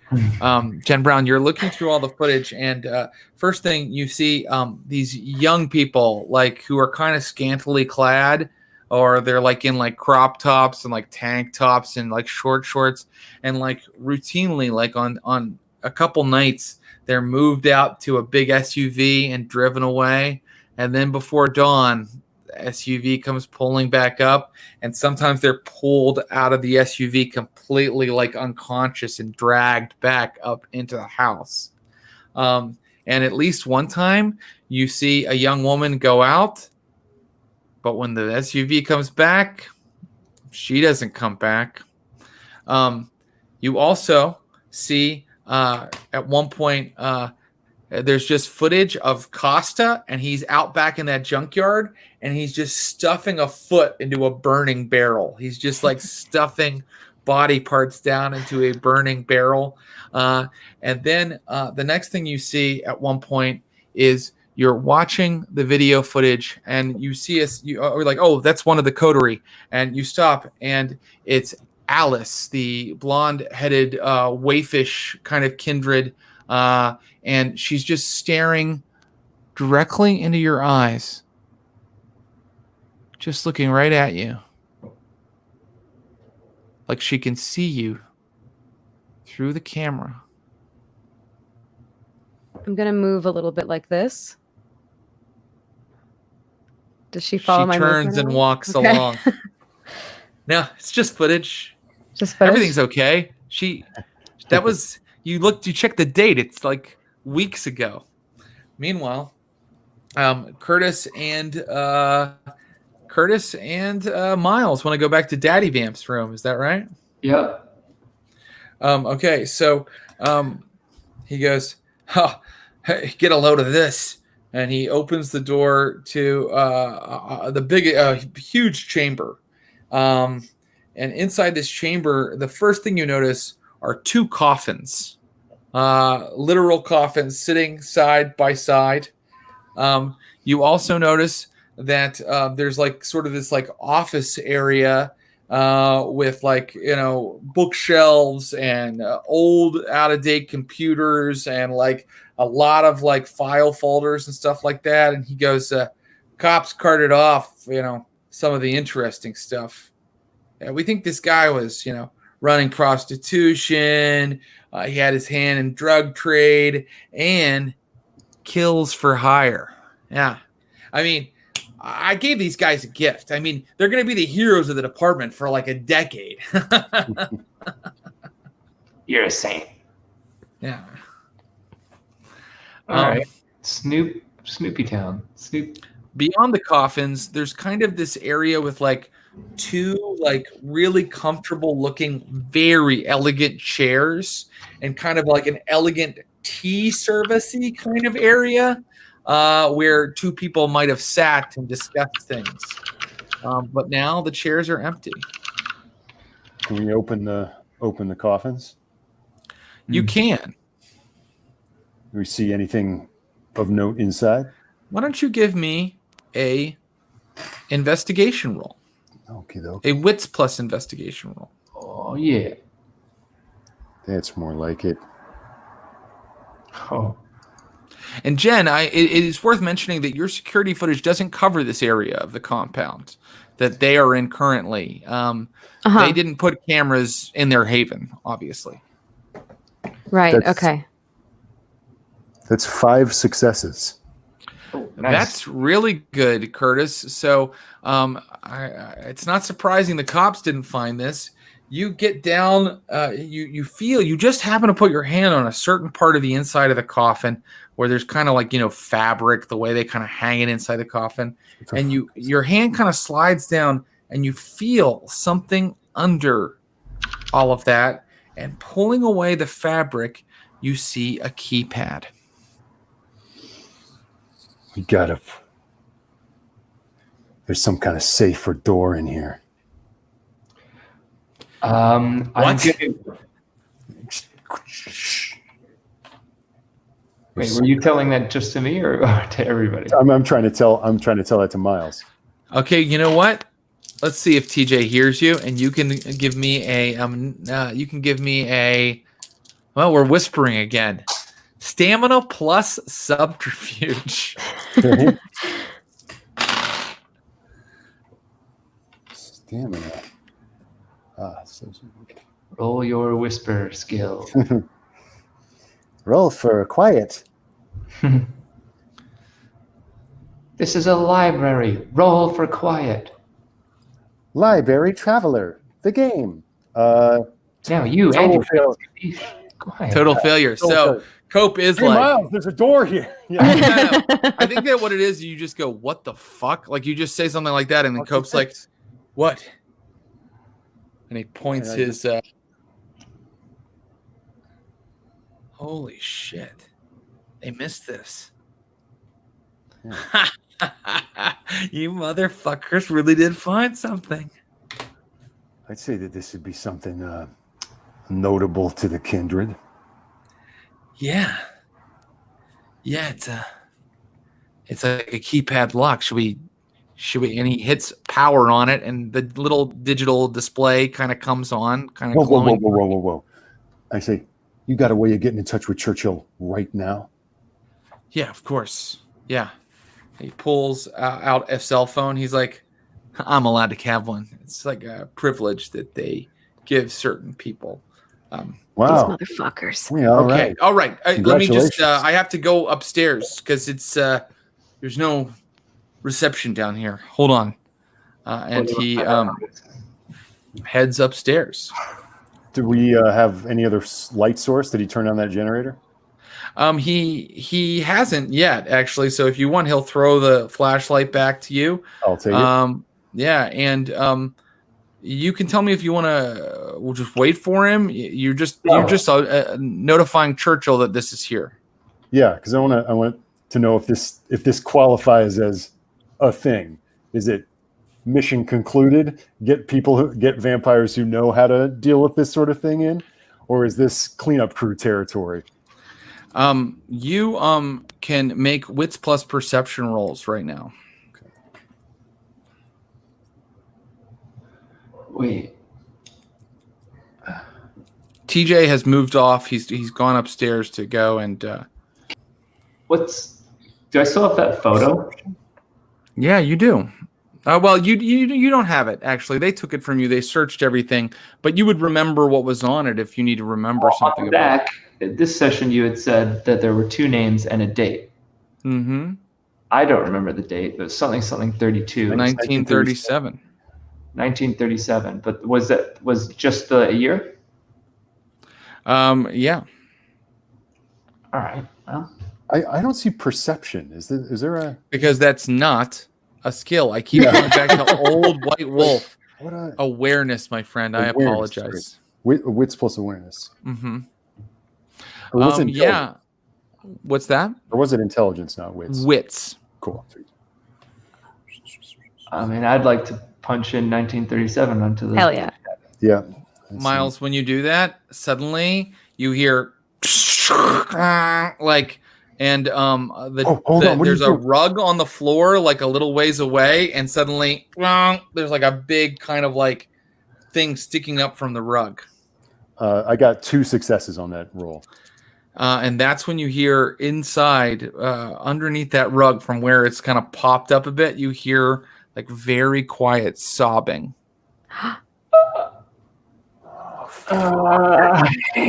Go and take the rug out.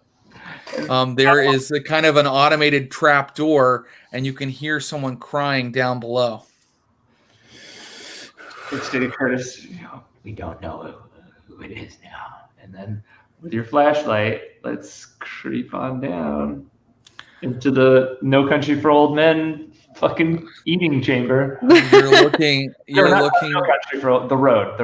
Mm-hmm. Yeah, and what you're looking at is literally that. Like, you can see the remains of food and human detritus, and a place where someone's put claw marks all over the cement walls.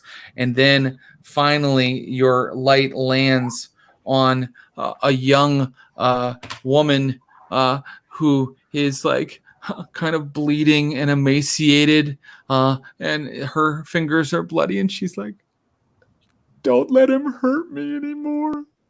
Oh no. It's okay. Please. It's okay. And I take my coat off, give it to her. you're gonna be fine. You're gonna be fine now.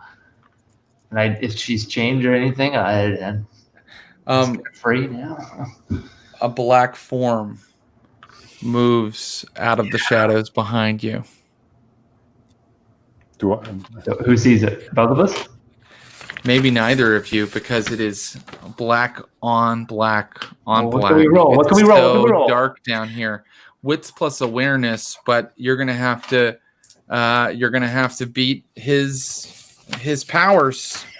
Is this anything that would have popped up on a hyper awareness type of thing for Jen? Oh, very interesting.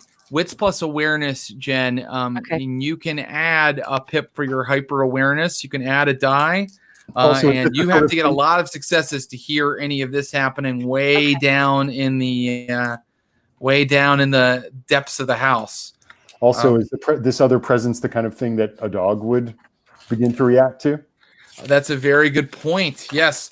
Yes. All of a sudden, Ruby starts barking like crazy. Okay. Oh, here we go. I got how many dice he has here. Would that change I got 2, but if I'm hearing Ruby barking, would that change anything? I think that 2 is enough for you to pick up on something, Jen. Okay. You hear Cope downstairs outside going, "Yeah, we found something. Yeah, it might be big. Yeah, in the basement." Like he's like talking to somebody. So that lets you know that there's been a discovery. Your hyper senses were needed to pick up on that. How many success? You know something's wrong, guys, because Ruby has started barking. My flashlight goes to where she's looking. 2 successes. Okay. I got 2 successes on that wits awareness roll. This is where you realize that you're kind of really worried. Is your flashlight goes directly to where she's barking, and it hits just a wall of black, of pure black on black. Like it's like the light goes and then is swallowed up. And here's what happens next. There's about to be you guys. That's enough for you to go, oh shit, something weird and horrible is happening. What do you want to do? What's your intention this round? I mean, I think I've gone in like pistol, flashlight. I think I want to take a shot and get up and out. Okay, and Miles, what are you going to do? Or maybe cover Miles' retreat.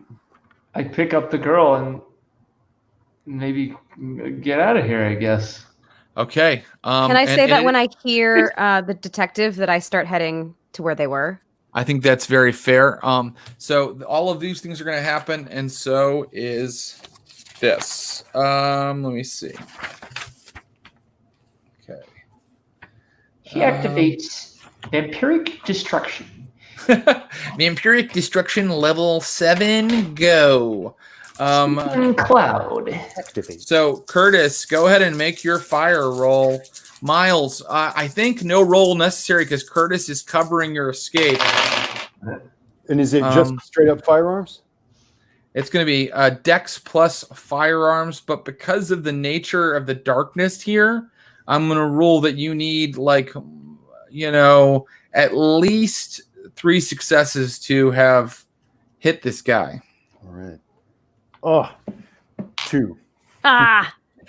Your gun goes off, bang, bang, bang, and that's when all of a sudden these like tendrils of blackness start to wrap around you and grab your arms, and they're slithering around your throat, and they're constricting on you, and suddenly from out of the blackness a pale white face starts to emerge, the face of Buddy, a smiling, happy man. A man that the world is going his way, and he's going to show you the light, and it's moving directly toward you. I will say that it is completely white, and there are veins of blackness moving through it. Jen, you have you're like running like crazy, but you don't quite know that they're in danger yet. You're just kind of running to kind of go see what their discovery is. I'm going to say that you've kind of made it, let's say, to the bottom of the stairs at the end of that round. New round. Curtis, what would you like to do? I would like to command Ruby to tear this face to smithereens. Okay, great. I think no roll necessary for that. Ruby is your familist, and she is ready to do what she can. Miles, you've got the girl like halfway up the stairs. What would you like to do now? Can I just like hoist her up, like get her up there? Because I'm not absolutely. And with your potence, that's no problem for you. You're like able to hoist her up very easily and out. And when she hits the ground, you can see that she's like trying to crawl out of there. I assume that Jen Brown, you're still running toward the. You're going to run toward the basement this round as well. So we just have to deal with Curtis's roll. We're going to deal with Ruby's roll. Ruby's going to attack because I'm going to tell you what Buddy is going to do. Suddenly, his white hand emerges from the darkness, and he's reaching toward your face, Curtis. Here comes Ruby. Like she's got a hold of his hand, like, and she's like biting into it, and you can tell that she's like trying to bite his fingers off. That was just a mental command. If you want to do something else, Curtis, you can do it. But you are caught in these like tendrils of blackness. What do you want to do? And it's around each arm and around my neck? That's right. Okay. And Ruby's got his tearing fingers off. Mm-hmm. I kind of want to see if I can kick off at the ground and get free. and kick him, get free, wrench myself free. Oh, do you want to attack him or do you want to just like get free? I want to see if I can wrench myself free, I guess. Okay, give me a strength roll, and you can add brawl to it as well. And I know how many successes you need to get.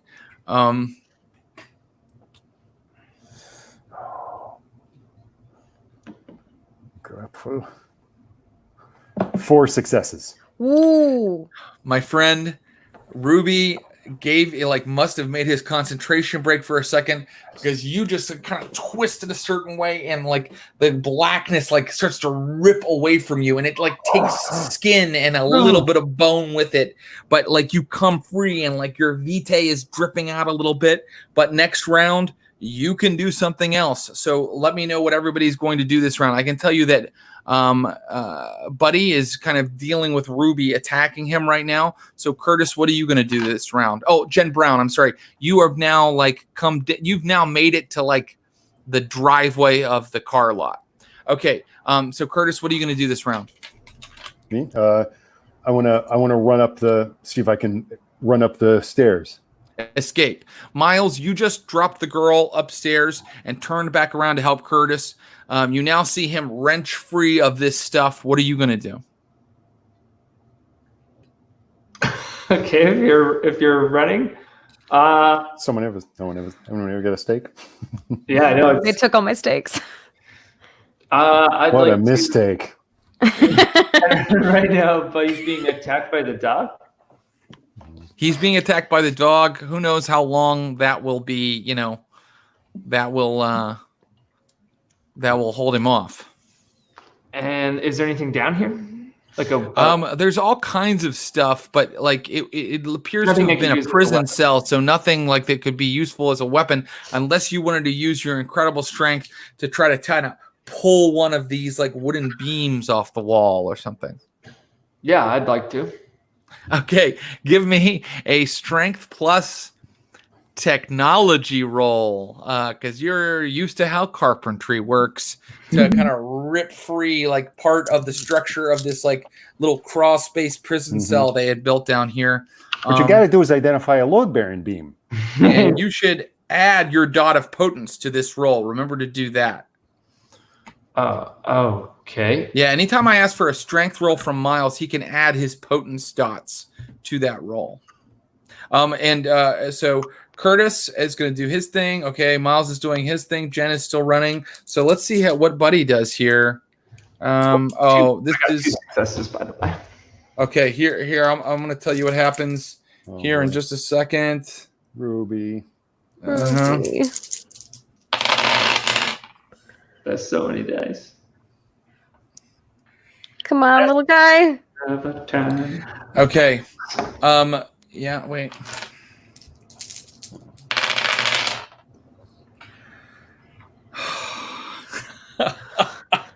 He's trying to like do something to her, like he's like trying to grab her head and like kind of, you know, there's like tendrils of blackness coming out from it. She keeps like sliding under him and Hell now yeah, she's Ruby. like up at his throat. Good girl.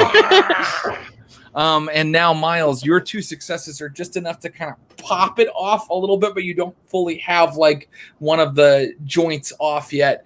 And Curtis, you have run up a little bit up the stairway. Jen Brown, you have now crossed into the lawn of the house. You are now in the lawn of the house. Okay. And Cope, let's see if Cope notices what's going on or if he stays on his cell phone. Cope is yelling loudly into his cell phone and doesn't even see Jen Brown run past him. Now I'll be home in an hour, Mom. It's a new round. Curtis, what would you like to do? I'd like to get to the top of the stairs if I can. Okay, that should be no problem. More than no problem for you. In fact, if you'd want, you could get all the way to the doorway to this room this round. Do you want to do that? What I'd like to do is get to the automated door of that opened the passage. Yeah. Okay, great. That's no problem. So you get over to the coffins. You can't control the door yet, but you get over to the coffins. And Miles, you're about to. Miles, what do you want to do this round? Keep pulling the thing off the wall? Yeah, let's get her done, man. Okay, Miles is going to keep pulling the thing off the wall. Jen Brown, you're going to keep running. Miles, I think I need a roll from you. I need a strength plus potence plus technology roll. 4 successes. You rip one of the joists of this like crawl space off the wall, and you're now holding a sharp, splintery piece of wood. Ooh. Well,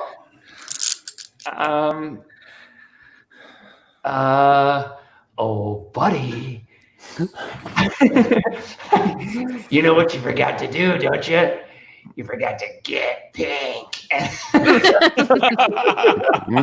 would like to jam him with it. Right? Okay, next round you're going to be able to do that. Right now he's still fighting with the dog. Let's see how he's doing versus the dog.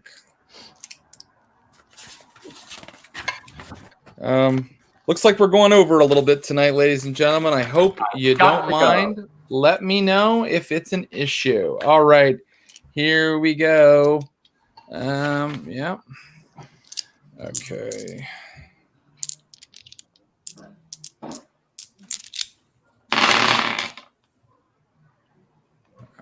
Okay. All right. Hold on. Now Ruby. She's trying to rip his throat out. Come on, Ruby. I can't believe what's going on here. Ruby like comes down off of Buddy, and like black blood is spilling from his throat. Yes. And now the full monster of the man becomes apparent. He bares his fangs, and his face looks like a skull, and he's just like and he still hasn't managed to grab her and send her to the indefinite dog nap. Wow. So it's now a new round. Curtis, what is your intention to do this round? I need to be clear about kind of everybody's position. Yeah. Miles is still down there, ready to stab. Okay. I just want to ready. Did Ruby get thrown off of him though? She just came off of him with the. She came off of him kind of on purpose. She connected with her attack and did damage to him, pulling like his throat open with her jaws. And from my vantage point, can I see Miles now armed with this ripped off beam? No. From your vantage point, you're like up at the coffins. You're a little ways across the room. Okay, I just can't see it. Both to Miles and to Ruby, I just say, we gotta go. To try to command Ruby to get up. From my perspective, I just want to seal him back in there. Okay. So you say that. You're going to say that. Miles, you're going to try to stab. Jen Brown, you will get it running. You'll get to like the doorway of the house on this round. So here we go. Miles, for you to Curtis's thing happens first. He's just yelling. So he's like, we got to go. And I'm going to rule that Ruby stops fighting with Buddy and turns around and starts up the stairs. Miles, you have to make a combat staking roll. You're making a called shot. That's a -2 penalty, and you must inflict 5 points or more of damage before the stake will go in. It's going to be really tough. But how do you calculate damage? He's going to try to defend, or he's going to fight against you, and however many successes you get more than him, that goes across as damage. Here's the other thing I think that you should do is you should probably kind of rouse your blood to kind of give you maybe even some more oomph. I think that you can do that. Arouse. Okay, give me a rouse roll. Okay. Success. Excellent. Okay. So I think that by doing that, you can kind of like pump a little bit of more strength into your bones. So I'm going to give you an extra die and add your potence die. So you have potence. You got this extra die of strength from, your roused blood. And then you can also roll your strength plus melee. Okay. Come on, Miles. And Buddy's coming at you with an attack. Let's see here. Is that going to show? No. No. Okay. How'd you do? Okay, I'm going to do it. I'm going to Verfelin right now. Verfelin. Can I use willpowers to do something? Yes. So any dice that failed that were not hunger dice, which I don't think you have any hunger dice right now because you took your sip from Adelaide's wrist. Yeah. Any dice that didn't get a success, you may re-roll by spending a willpower. One willpower per dice, or one willpower to roll all? One willpower, and you can re-roll all the failed dice. Okay. How many successes did you get? Oh, I'm sorry. Up to 3. Up to 3. Not all of them. Up to 3. Okay, well, I got 2, so I'm definitely going to do that. Okay. And do I just...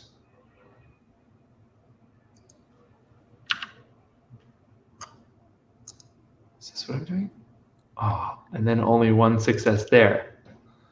Okay, so I think my total is 3? No. Your total is 3. Unfortunately, his total is 3 as well, and so you guys kind of don't connect. Like your stake goes into this like writhing mass of darkness. He misses like trying to grapple with you though. Like you're both like struggling down in this basement, and dark is billowing around you and over you. And now I'm going to rule that if Jen Brown keeps running, she will get into the kitchen this round.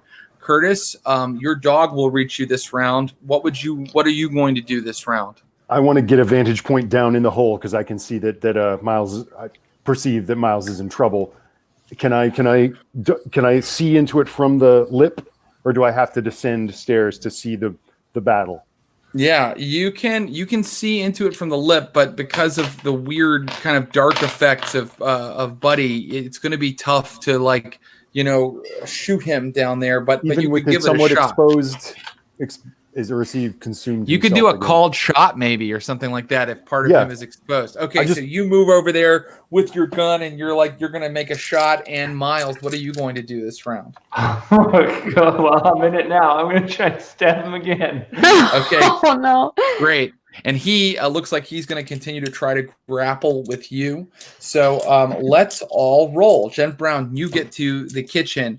Curtis, you can make your shot. And by the way, Buddy's face is visible. The whiteness of his face is visible for a moment over the like roiling shadows, and you can make a shot, but it's a smaller target than a full man. So you get a -2 to your Dex plus firearms roll. Okay.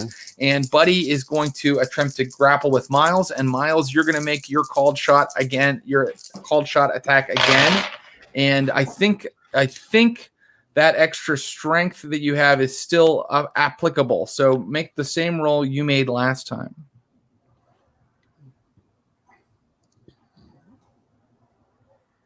Better. Okay, 4 successes, and I would like to use a willpower again. Okay, go for it.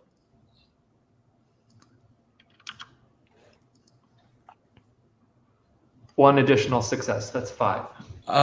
Is it 5? Really? I got 5 successes total, yes. Oh my God. Are you serious? Because they get subtracted from his successes. He got 2 because he decided to attack you. So again, it's like sort of, it's still like this, like, No. Yeah, you're trying to slide it in, but he's not letting you. And Curtis, how'd you do? I want to use a willpower roll too. Okay. Okay. So here we go. I'm gonna kill that ass. Buddy, you're dead. Buddy, you're mine. Okay, so I got 4 minus 2 is 2. 2 successes. 2 successes. I'm going to roll that. Ultimately, that's just damage. You can't really dodge, a firearms roll, and so you do it. You put a bullet right into his skull, and that's going to make him kind of like jump back for a second. Blood splatters up out of his head for a moment. And what does everybody want to do this round? Jen Brown, you're now going down the stairs into the cellar. I am so sorry that you've been running for so many rounds, but in a way, it's exciting, isn't it? Oh, sure.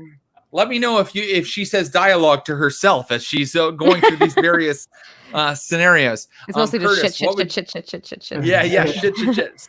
Curtis, what would you like to do?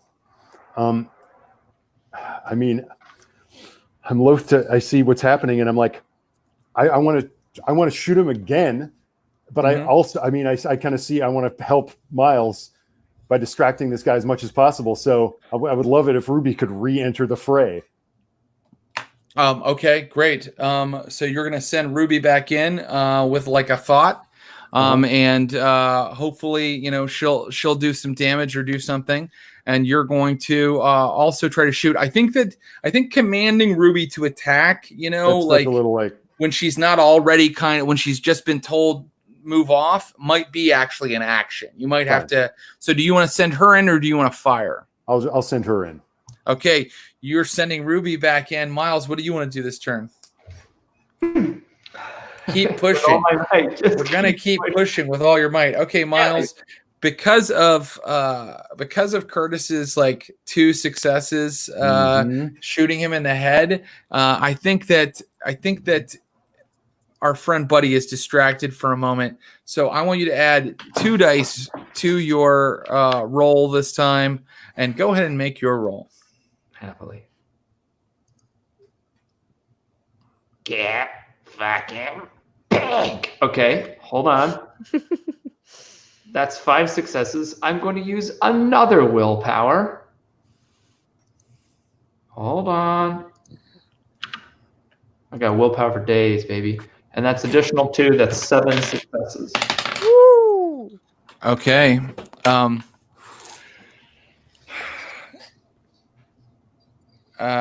So 1 willpower allows 3 re-rolls. Did you spend like 2 willpower that turn or something like that?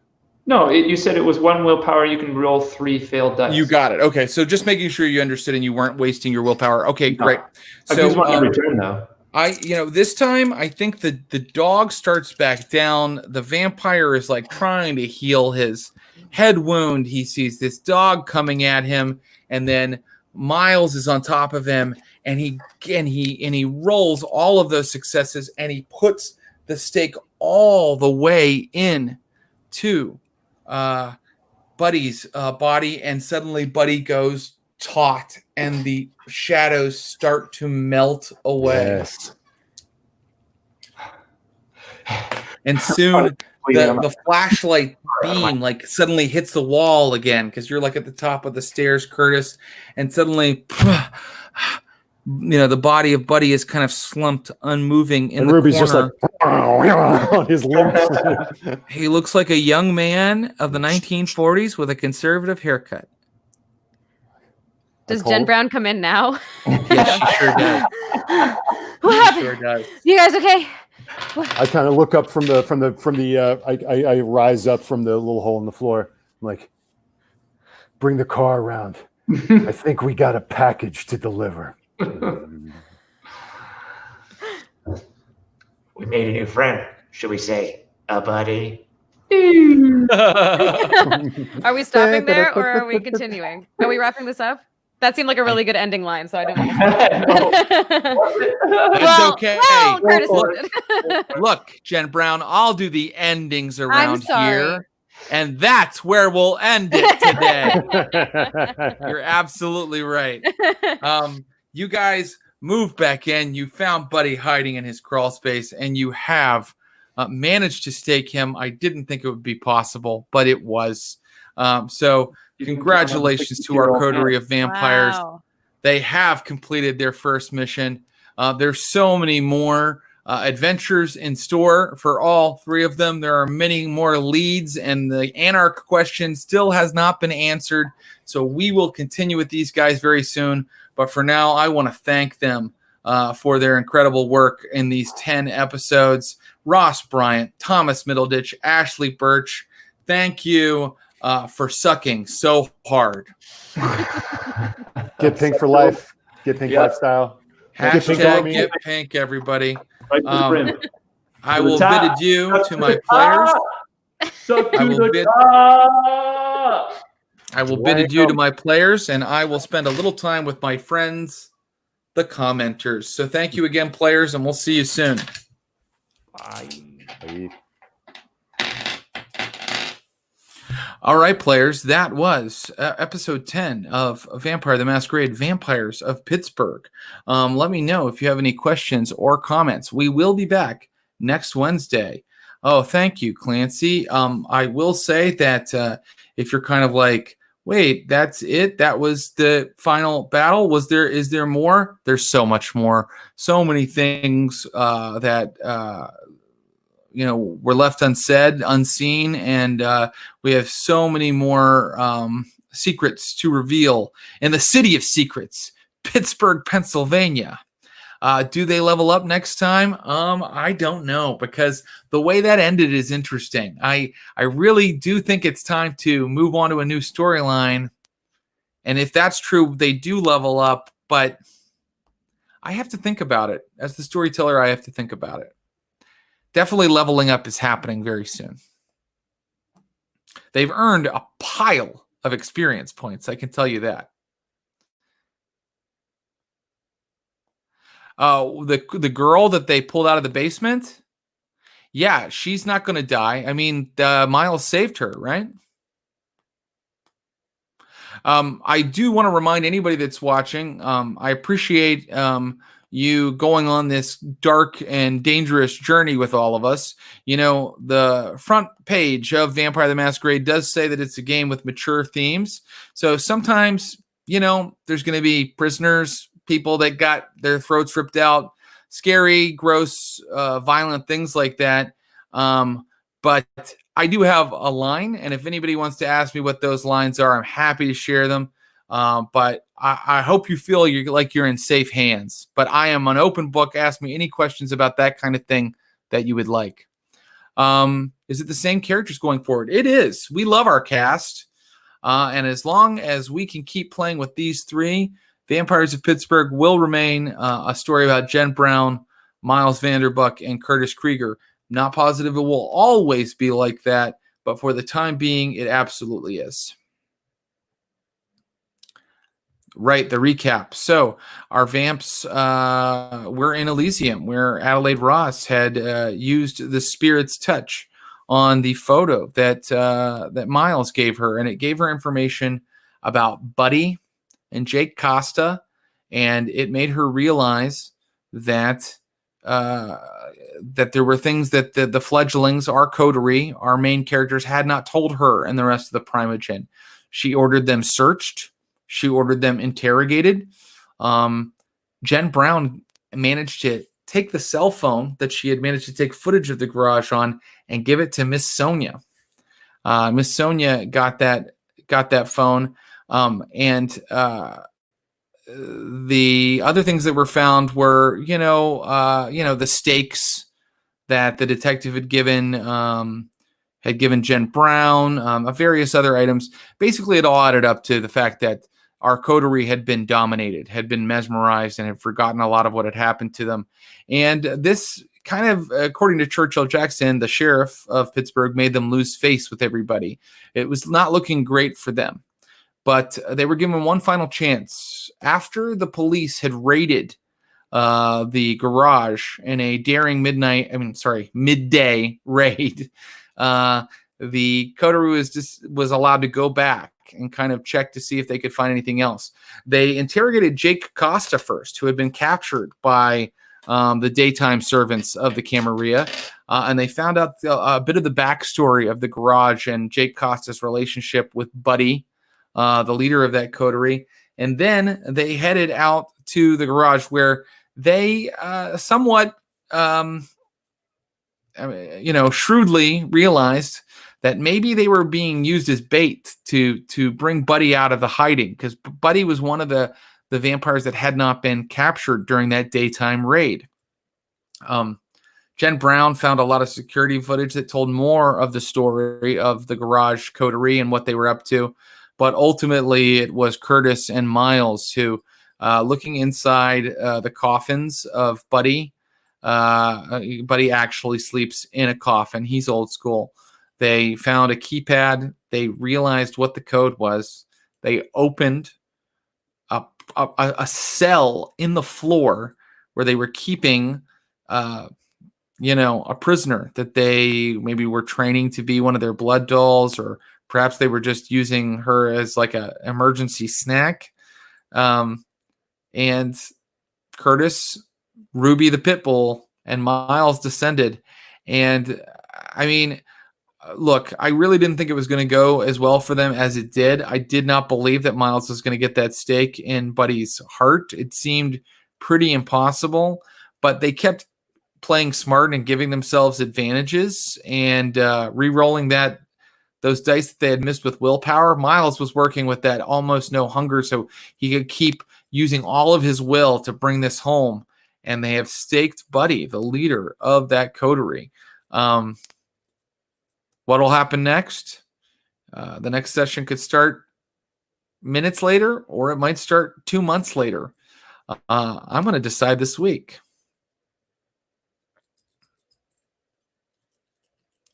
Yeah, so I'm a player killer, and I think I'm a reasonably homicidal game master. So over in the Neptune Society, our Cthulhu game that happens Sundays at 2 p.m. Pacific, I've killed one character in 4 sessions. I think that people invest a lot in their characters. So, I don't like to make the death meaningless, but sometimes the dice just don't go their way and they're in a dangerous situation and it happens. I know that at least one of our players has an idea for a backup character if their character is destroyed. The other thing is that in Vampire, it's a little harder to kill characters because they can heal instantly. Only aggravated damage really is scary for them. They can heal instantly. They can keep rousing their blood. They have a lot of options.